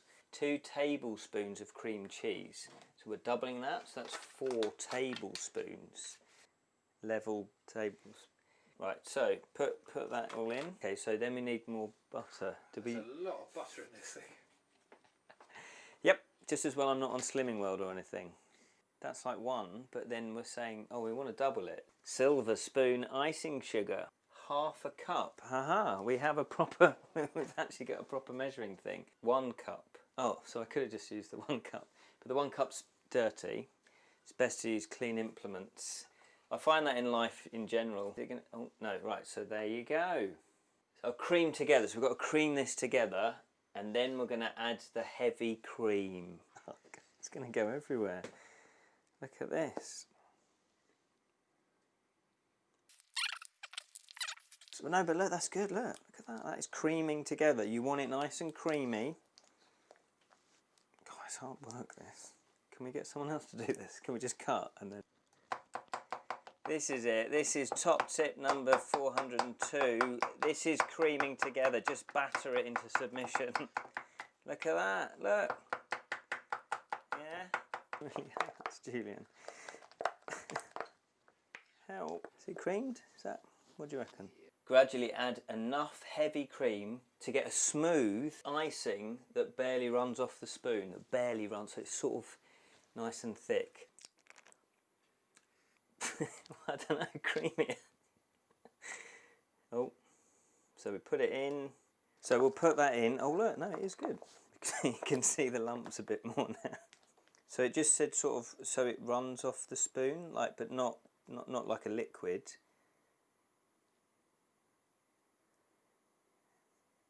Yeah. There you go.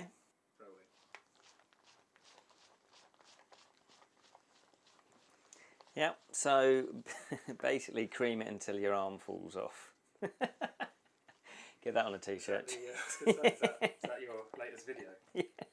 Yeah, so I think that's it. You basically don't want lumps of butter. Or maybe you do, maybe you like butter, but... Maybe you eat butter raw, just off your fingers. Maybe you do. Who would do that?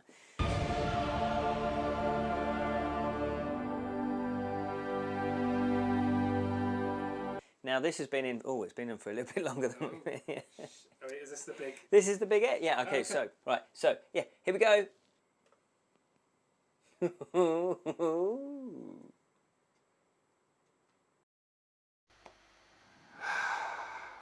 We're back.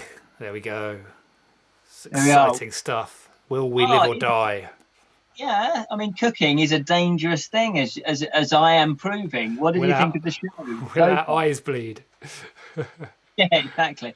This is what happens when you eat monoxide.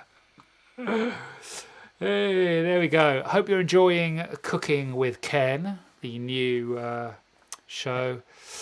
And as Shimming Breeze says, we all know what happened to the Aqua Dragons.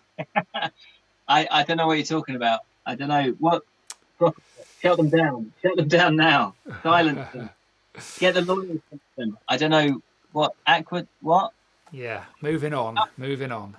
Moving on very swiftly. Here we go then. So we're going to do a little call out to what they want. We're going to do something next. We're going to go back to doing something, another one of these things we've already done. But tell us what you want to do next, because we've got a load of these and we're going to run out of time. So if you like the, we're going to What you tell them what their options are. Okay, so the options are: we can either do a what fantasy plague am I? So that's where I read played out that before. And you have to guess that one. We can also do a consider the disease riddle fancy consequences. Yeah. So that was like the Walking Dead and the thingamy one. Yeah, that's I like that game. You like that one? Or we can do the blood money disease riddle fantasy. The what? I read out 3 descriptions. Oh yeah. And you have to guess. You pick the whole. So guys, we're gonna you decide, guys. Tell us in the comments which one you want us to do in a minute. That's typing. Sorry? I'm just doing the international signal for typing. Oh, right, yeah. Write in the comments what you would like us to do next while we talk about hang on. Lockdown watching.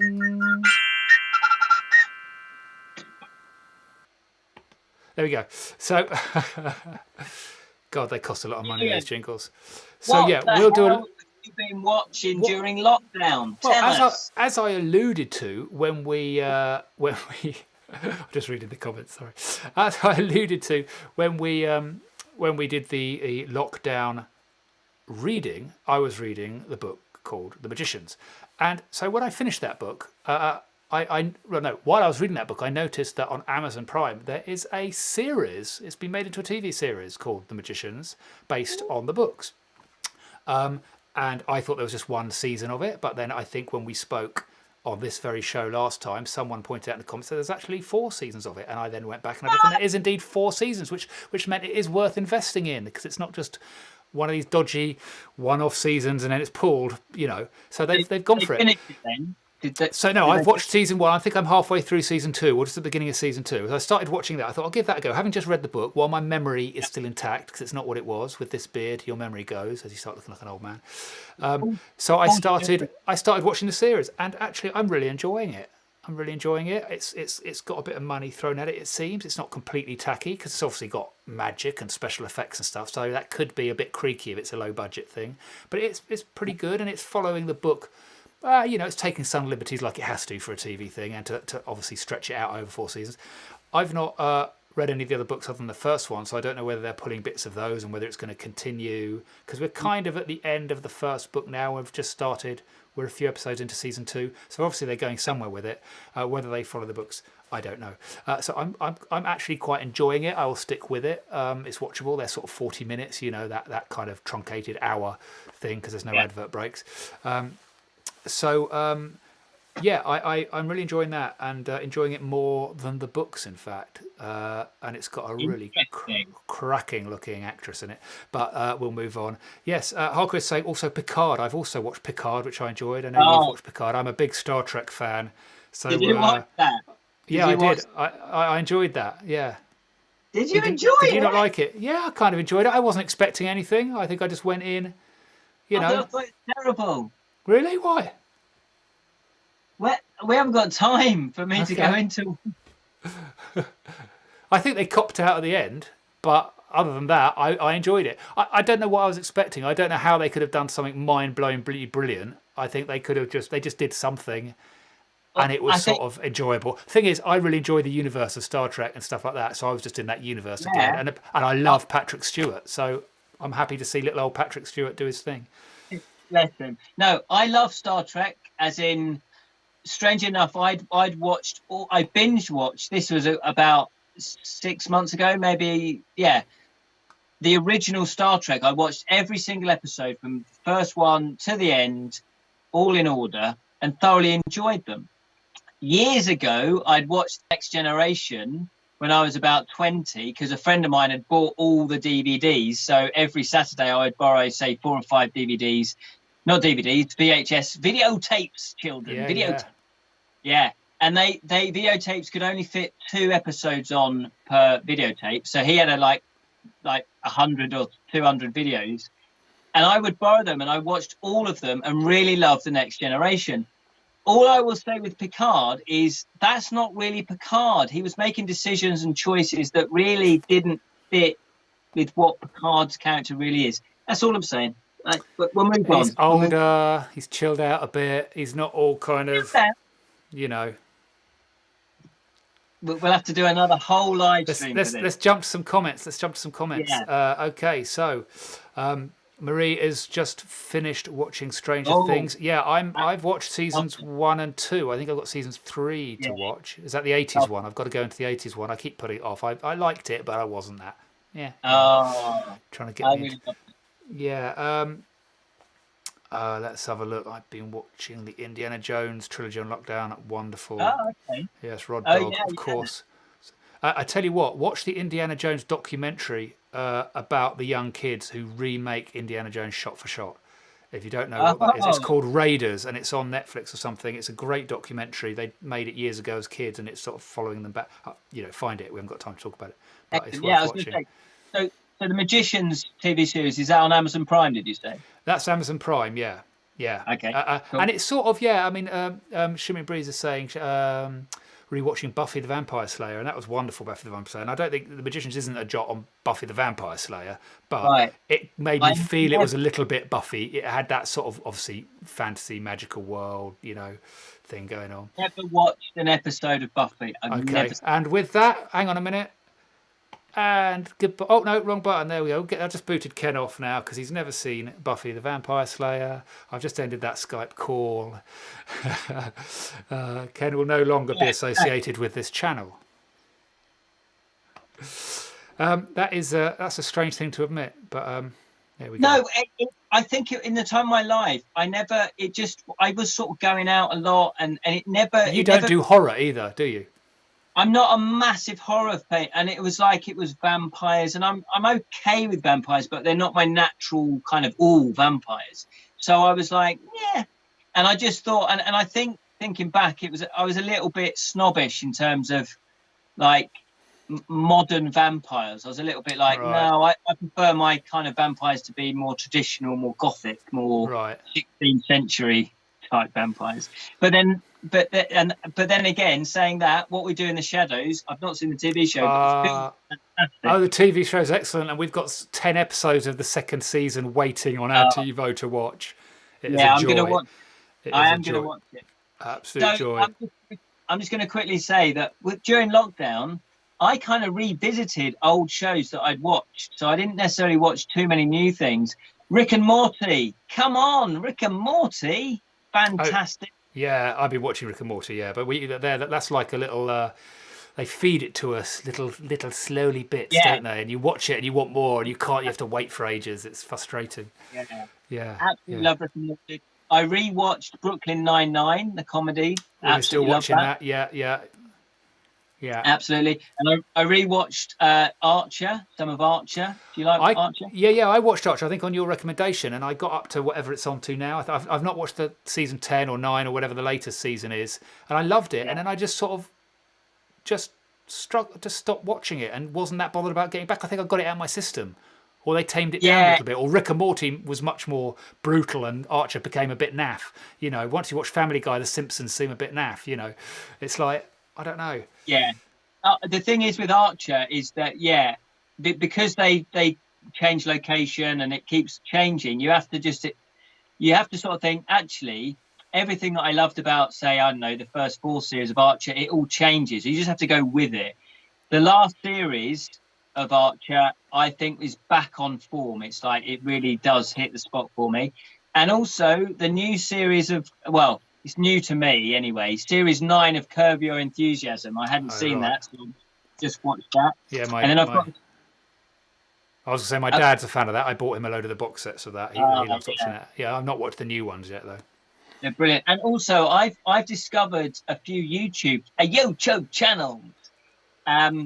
Best of the Worst. If you go to Red Letter Media, okay, they do film reviews, but they do them in a way that's really entertaining and they put a lot of time and effort into each episode. And they've got a few different shows, one of which I really love. Well, I love them all, but Best of the Worst is where they take B movies or even C movies, and then they watch them and then discuss them. And obviously, because they're rubbish movies, there's lots of comedy elements that they can get out from it. And also, I've been watching Previously Recorded, which is what they do is they stream on Twitch video games, and it's 2 people from Best of the Worst, and they do live streaming, but then they put them up on YouTube to watch. And that's what I found is, because I've been creating loads of stuff, it's nice to have that on in the background. So that's good stuff. Goodness me, it's nearly 5 to 10. That's crazy, and we still haven't finished cooking with Ken.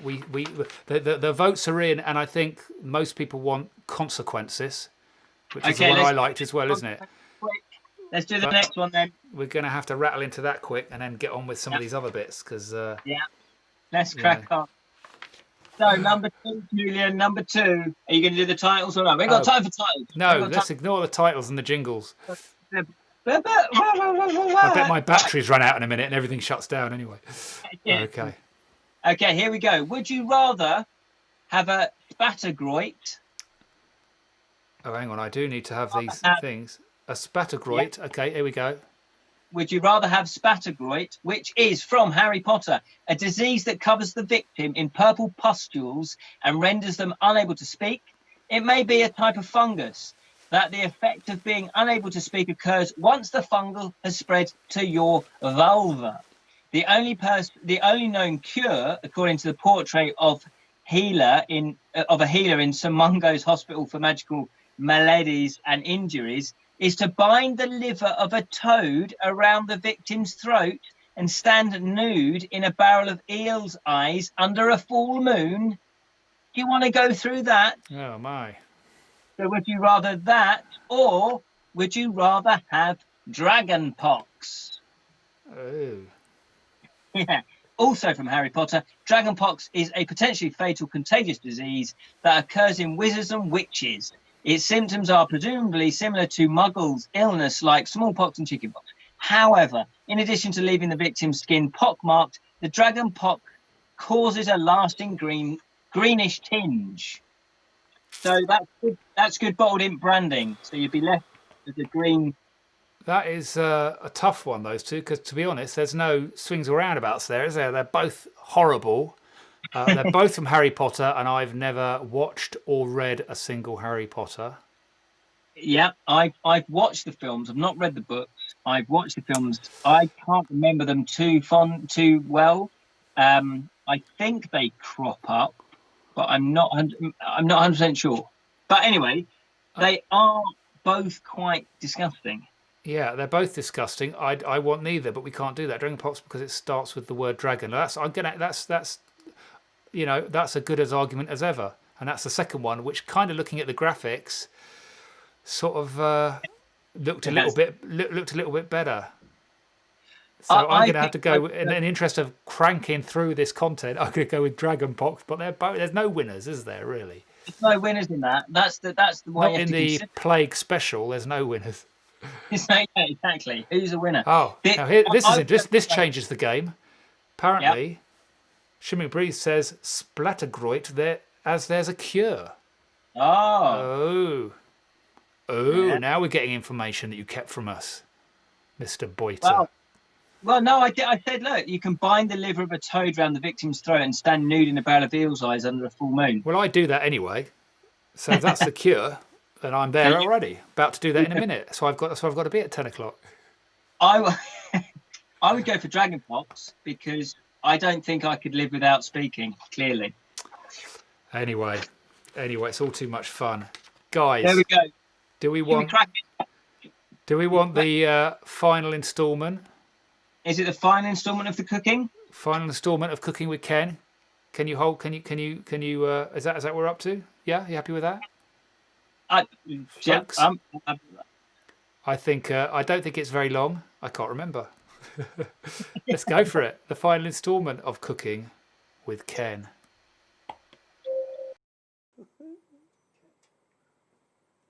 Let's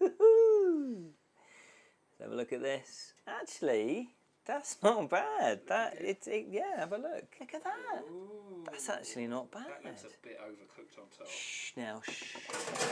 Put it in, and if it comes out clean, then it should be done. As clean as a whistle. Allowed to cool for 5 minutes in the pan. So let it cool for.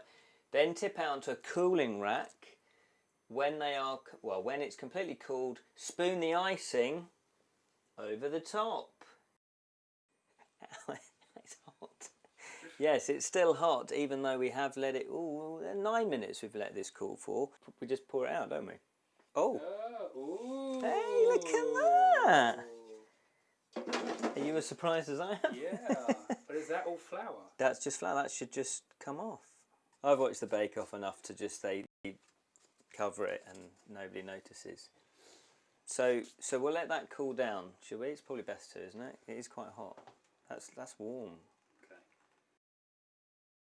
Yeah, that's it. So what we're going to do is I personally would like to cool it for longer, but hey, that's the magic of the YouTube. We spoon it on.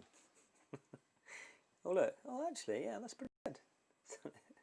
My fear was that if it's too hot, that it just melts this. Don't spoil the magic. That's quite fat icing, isn't it? What's the calorie count of this? It's quite low. It's quite low. Come on, look. Right, let's go taste it.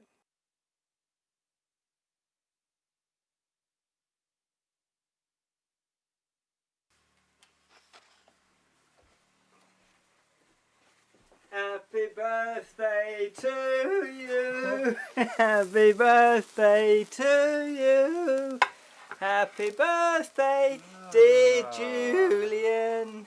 Happy birthday to you. Yay. Thank you. Look at that. That's a little star going right. Ah, yo. Look at that little star. Hey, that's got a long way to burn. Yeah.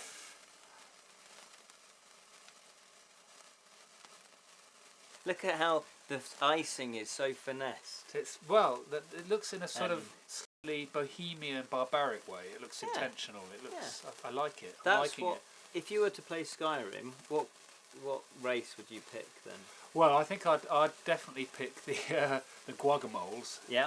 Because I think the Guacamoles are interesting for two reasons. One, they're the way they mate is passionate, it's violent and vibrant, rotting, and the fact they like guacamole. They just live on guacamole. Yeah. And who doesn't like guacamole? What have you got there? A little bottle. The little bottle of mead. Now, are we going to brand ourselves with that now? Yeah, exactly. That's for later. Okay. It's 14.5% alcohol. Oh. Have you had mead? I think I've tried mead in the past. It's quite a sweet, syrupy thing. Am I right? I think you're right. Yeah. Happy birthday. Thank you. Cheers. Thank you very much. That's right. It's going to be interesting. Should we point out that my birthday was in fact last week, and actually when this goes out, my birthday was last year. Last few years ago. Yeah, exactly. My birthday was a few years ago. Yeah, don't worry about that. It's the magic of YouTube. Oh, every time. No, that's quite mild. Is that a kick for you? Yeah. Does that give you a kick? Well, should I blow the candles out? That's okay. Yeah, blow the candles out. Should we move this dangerous thing? Probably. There's a hot candle there. Well, no, that was when I put my hand in. Yeah. Tell you what I'll do. I will put that somewhere safe. Oh, that was very daintily done. Did you make a wish though? Constantly going on about I'm sorry. Anyway, how did it come out? Is this the bit where you cut it open and look at the inside? Yeah. I like all these bits of black ash. That's authentic Skyrim. Look at that. That's all right. That looks cooked through.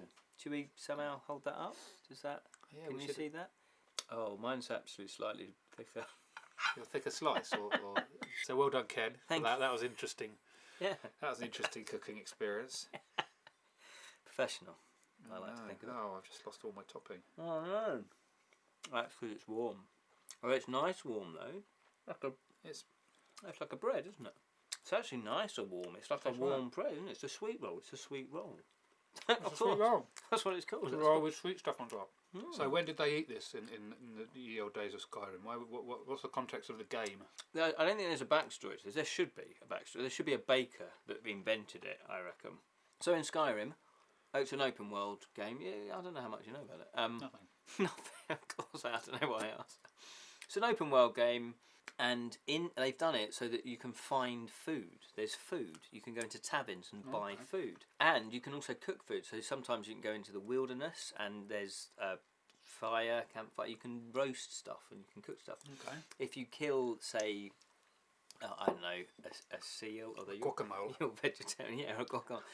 Then you can search for it, and you can take meat. So if you killed like a deer, you could take the meat, and then you can go and cook it, and then it gives you health. But in and around are these sweet rolls, and these are a specific thing you find in the game. Find in the game. Ding! You have found a sweet roll. It's not quite as easy. Level up. Well, it gives you health. Okay. So you get health. That don't give you health. That gives you unhealth. I already feel unhealthy. Anyway, that was nice. That's very interesting. And hey, the folks out there in internet land got a little bit of fantasy related stuff, because we did talk about the game at the end. Oh yeah. Because otherwise it was nothing to do with exploring the realms of fantasy at all, was it? This whole segment. We're exploring the realms of food fantasy. It is. It's the Elder Scrolls cookbook. So what they've done is they've taken all this food is in Skyrim. The game. In and the it's game. all real food. And it's all real food and drinks. That's it. You know, let's finish this cake off. Back to the studio. Do you want another bit? Do you want another? I would, but I'm not going to. No, Let's just ramble on. Let's fade out slowly, shall we? So there we go. There we go. And for those of you guys who really loved the Cooking with Ken or the Great Fantasy Cake Off, we should point out that that was an heavily edited down version of a whole hour of cooking fantasy fun, which we will post to the YouTube channel in the next few days. So if you can, if you want to watch the full version of that, it's a good, probably about an hour long. Yeah. Then enjoy. And the other thing I would say is bombard television channels. The fact that you get them to hire us to do a cooking show. There's loads of recipes in here, so it can run for years. Run and run. Okay, we appreciate it's 10:05, and you guys probably want to go to bed. We thought we'd carry on with just one other quick thing, or maybe if you guys want us to have a bit longer. I mean, we probably need to wrap up by 10 past, quarter past. Maybe it could be a lock-in in the lock-in lockdown episode. But because as you saw from that was my birthday, which was back in February. I think that was filmed in early March. We were just trying to figure it out. And a bit that did get edited out, but I wanted to briefly speak about because we did talk about it, was Ken giving me this present. So just have a little watch of this. I might not play the whole bit of this because it's a few minutes long and we're cut for time. So I might just cut away. But just watch this. You got me. It's another DVD. What's it in bad? We're allowed to open this on camera. I've been doing a secret side project, Cooking with Ken. Okay. And that's the first DVD. That's why your brother was asking me about cameras and equipment. You basically just filmed a new series. I know. Oh no, it's not the bad news. This is brilliant news. I want this, and in fact, because I didn't get this for my birthday, I was going to get this myself because no one got it for me. So there we go. Look at that. This is the Banana Splits movie, which I got the box set, complete seasons, all the Banana Splits of the actual original TV series. Are they as good as I remember? They're bizarre, really bizarre. And I sit and watch it with Caspian, my 3-year-old, and he sits there. And this morning he was, 6 o'clock this morning. We're going to say, "Daddy, I want fa la la la la la la fa la la." We have to sit and watch it. It's very strange. And then they recently, I think 2019, made a movie of the Banana Splits. Why not? Yeah. But it's a sort of crazy ass horror film. It's an 18 certificate. Yeah, I know. If you don't know, look up the Banana. Okay, that goes on. That goes on. I cut away from that because we don't really have time to watch the rest of us wittering on about that. But I wanted to say, I subsequently watched that last night in preparation for that film, and it was blooming awful. Oh, what an awful film. And it's such a shame because it's now I'll never be able to watch the Banana Splits the same way again. But also B, what a wasted opportunity if you get permission to use the intellectual copyright, the brand of Banana Splits. And then you just make a sort of really badly acted, dodgy horror film that really it wasn't clever enough. It wasn't slick enough. It was a sort of obviously it would have been low budget, but it still obviously cost a lot of money. It had a massive crew, had a special some effects, some dodgy effects, and had the costumes and the set in the studio. But it was just like change it up, make it a horror film if you want to. That's a bit risky because it's a kids thing, but. Yeah, I don't know. Do it. Be original. Film it in a kind of quirky way, in an unusual way, in a sort of I don't know. That's the skill, though, isn't it? You've got to have the creative imagination to do that. It was very obvious, very boring, very predictable, poorly acted. So many stereotypes, but not even enough to be funny and go, okay, well, this is clearly a spoofy kind of every character. You could tell the bad guy straight. You knew he was going to get it because he was just being an arse to his family. Blah blah blah. It was just such a disappointment. And I wanted to just put that in. But thank you for the present anyway, because I'm kind of glad I own it. It's so weird. But I'm looking. I thought the fact that it took me a little while to go, okay, you're going to do it as a horror film and it's an adult. Yeah. Rather than, all right, put a new twist on it. And so you kind of go, okay, I'll give you that license to do that. I'll go with it. I'll go with it. That's your vision. Yeah. But then to poorly execute it is a little bit. It's like a kick in the face. It just needed to be so much more original and cleverer and or quirkier or different or do something. Don't just. It's just kind of they kind of made it up on the first day they met up to film it. And just sort of it's rubbish. Such a shame. But I can't remember what other presents I got you. What would I get you? you got me another DVD, which was The Adventures of Baron Munchausen, which of course is a wonderful film because it's Terry Gilliam. And I So think it there's something else, balanced but I can't even remember. Yeah, it balanced out. And I do kind of like the fact I've got a copy of that film, and you know I did want it. So yeah. Well, there we go. There we go. There we go. Is there anything else that people want to do? I know we're running short of time. I've still got loads of content. We've got content. We've as still YouTube. got content if people want another thing, end on a If you more want- fantasy related note. We've still got sort of similar amount of viewers that we had at the beginning, so we've not lost anyone yet, but maybe they're just all desperately waiting to go to bed. That's good. Guys, So, do you want if you'd one like more to do another- one more feature, one more bit? Or should we wrap it up? Well, we could do another. Well, we could put it out to them. We could do another Consider My Disease Riddle Fantasy. We could do another What Plague Am I? We could do another Bluff My Disease. No, did I say that? Bluff My Disease Riddle Fantasy. What else? Consider. Oh yeah, Bluff My Disease Riddle Fantasy. Consider the disease riddle consequences. Or What Plague Am I? And good to know that the 6.6 is kicking in. Is it kicking in now? So you're here for the long haul. My preference of all those games is the consequences one, because I feel You like the you know consequences, I yeah. grasp that the guess my plague thing is a bit hard for me. Not I don't have a Oh. chance in hell. But actually, you guys out there are more into your fantasy, so maybe you choose what you like. Well, while we wait for the comments to come in, let me just plug this. We've started a new game book. Hang on, we've started a new game book on the Bottled Imp page. The next one is on the 28th. I think that's right. 28th, Tuesday, the 28th of July. Part 2 of Beowulf Beastslayer. It's a game book by Jonathan Green. Now, Jonathan Green, I happen to know Jonathan Green. He's a fantastic writer. He is one of the original fighting fantasy authors when they started to sort of ghostwrite them, if you like. Jonathan Green was involved. He has got several other game books. This is the first one that I've actually read and played. We had a blast without using an Americanism there. It was really good fun. It's based on the Anglo-Saxon big epic saga, Beowulf. And yes, and you do slay beasts. So yeah, to join in, we read through it. You decide, you leave the comments, how the story unfolds. I was in a production of Beowulf once. It was an exhausting piece of physical theatre. Yeah, I bet. Toured it to Germany. Two-hander, just two of us on stage telling the whole story.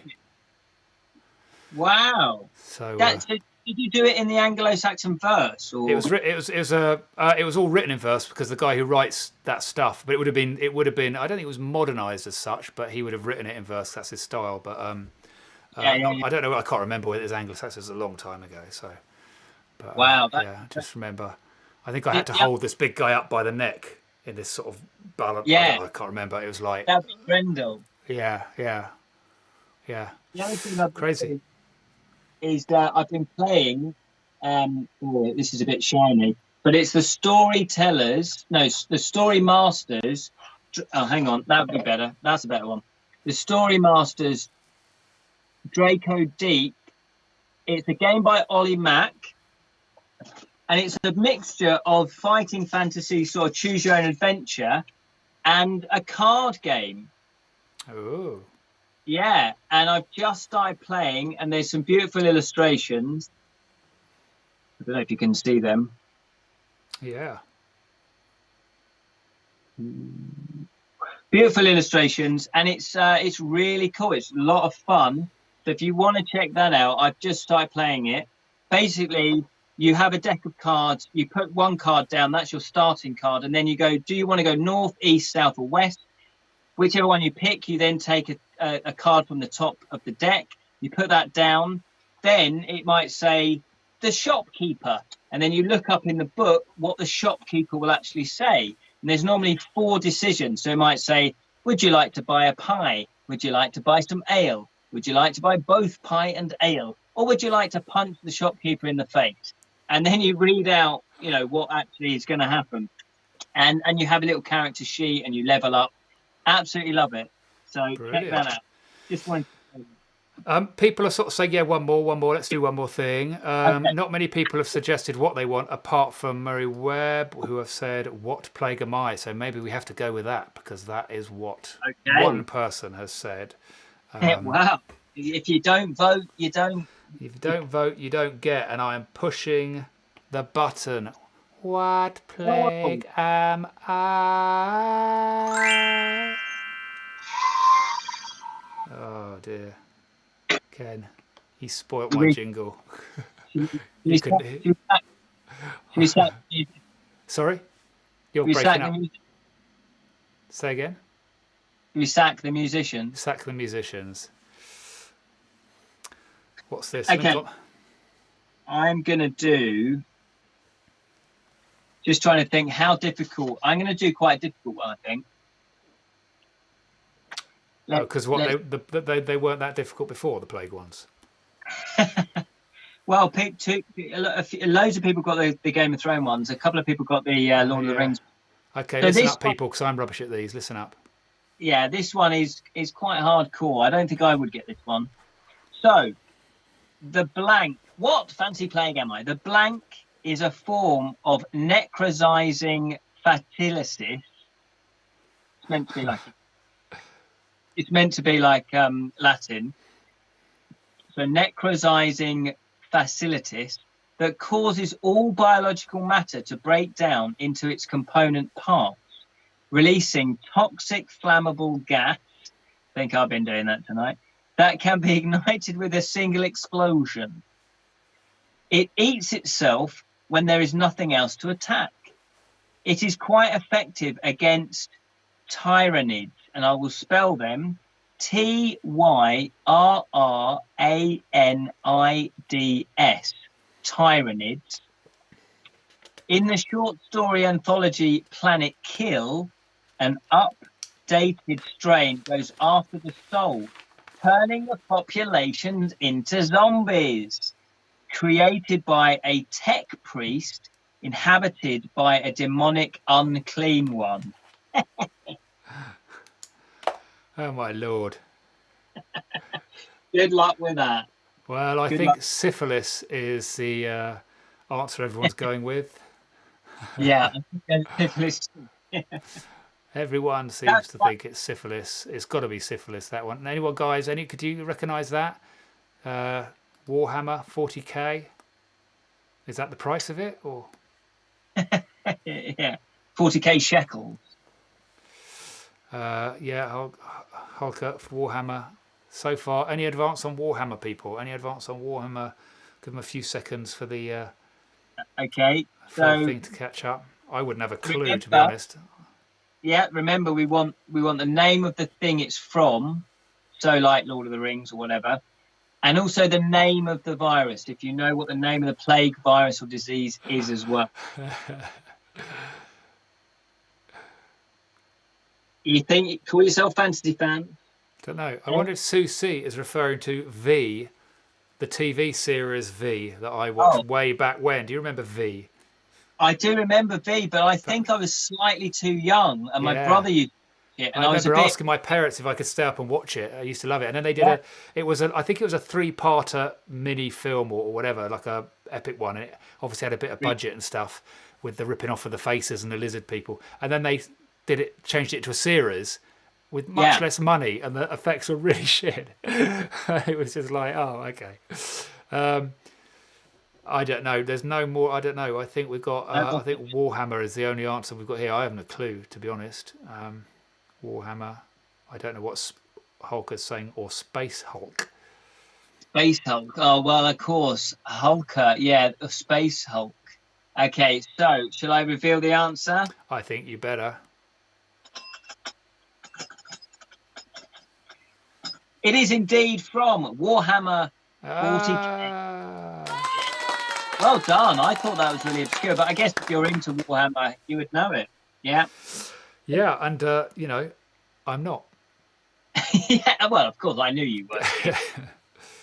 I don't think I'd get it because I've not got into Warhammer 40k because that's the 40k is the I put Warhammer 40k. That's the futuristic one, so that's more sci-fi. It's got a bit of fantasy. It's sci fantasy, but I prefer. If I was going to get into any of them, it would be Warhammer, which is the pure fantasy one. But the virus was actually called Life Eater Virus, just for those who really wanted to know. But yeah, the Warhammer universe is so huge and vast. It's almost like I don't really know where to begin. And you know Liam, Liam, I do indeed. That's what he works. That's the games he works on. Yeah. So he works on Warhammer. He works in the land of Warhammer in that virtual world. He does indeed. Yes. Well, I think we probably, at the grand old time of 10:20, heard a thought. Well, we all knew.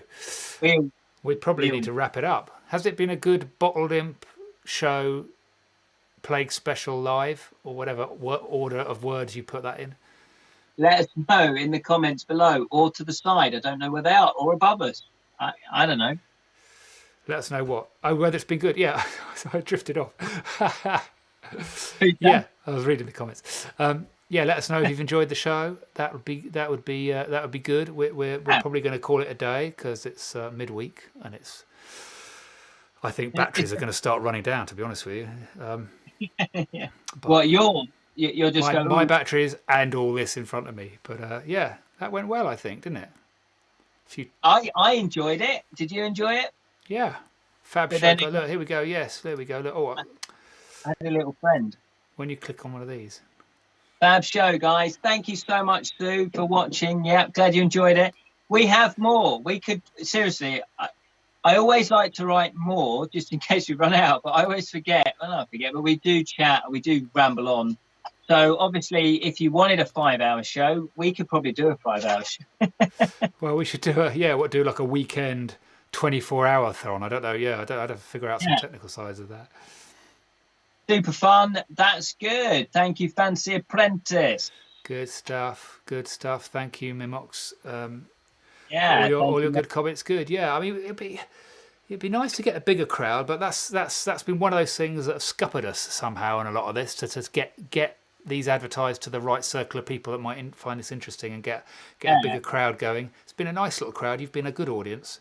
You have been engaging and commenting nicely. So that's good. I don't know how I'd keep up with the comments if there were more people, to be honest. But I guess you just have to pick some out. It would be nice to have a slightly bigger audience. I mean, people watch on the rerun, don't they? But yeah, and I think the thing is, obviously, the people that do watch, if we do another one of these, which we probably will, it'll be good if you then shared the knowledge, shared our post to get a bigger audience. That'd be great. Yeah, we do struggle with getting the word out a bit, I think, and posting stuff and getting people to share. It's a strange one, isn't it? It's hitting the right crowds of people, but good stuff. I'm assuming in your Mindspuke creative therapy that you will go into marketing and the struggles of creative people trying to market and be a business person. Yeah, that would be interesting. Yeah, possibly. Yeah, absolutely. I mean, these are all. There's such a wide thing, so many subjects to talk about, isn't it? And I'm at the minute I've been sort of saving most of the topics because I don't want to do them in this sort of lockdown beta episode. I keep saying to Steve, I've got this. They've got to be relevant to the lockdown, what we talk about at the moment. So we're trying to talk about things specific to that, but also. I'm sort of saving the proper topics to when we can do it, set it up in the studio and do it a bit more proper. So, it's that's what, and so it's gonna be good. It's gonna be good stuff. Hopefully, good stuff. For reals. There we go. Good. So let's get some sleep. Get some sleep. Go to bed. Thank you, everybody. Thank you so much for watching. You've been absolutely amazing. Thank you for commenting. Obviously, if you do love the show, share the show. It's going to be up on the YouTube channel, the Bottled Imp YouTube channel, pretty much straight away. Obviously, it'll process it, so it'll come up there. But if you have enjoyed it, share it to your friends, families, loved ones, and even your enemies. Why not? Don't forget to watch the full hour-long Cooking with Ken posted in the next few days. I won't be able to do it tomorrow, but we'll try and get it up by the weekend or something. Definitely. And also check out Julian's new YouTube channel, which is Mindspuke. Search Mindspuke on YouTube or go to twitch.tv/Mindspuke, although there's nothing really there because we haven't put anything on Twitch for. But yeah, YouTube. Search one word, Mindspuke, one word. Subscribe anyway, because then when future editions do happen, you'll be notified of it. And also, I do plan to launch my own YouTube channel called Mythical Tales from Edra. So check out for that. I'll be putting information. I do have a Facebook page, Mythical Tales from Edra, and also a group that I'm going to be launching that will be open to everybody. But if in the meantime you want to check out more about Mythical Tales from Edra, you can go to the website actually, which is www.talesfromedra.com. Not the mythical bit, just talesfromedra.com. Thank you so much for watching. Yay! Yay! Goodbye.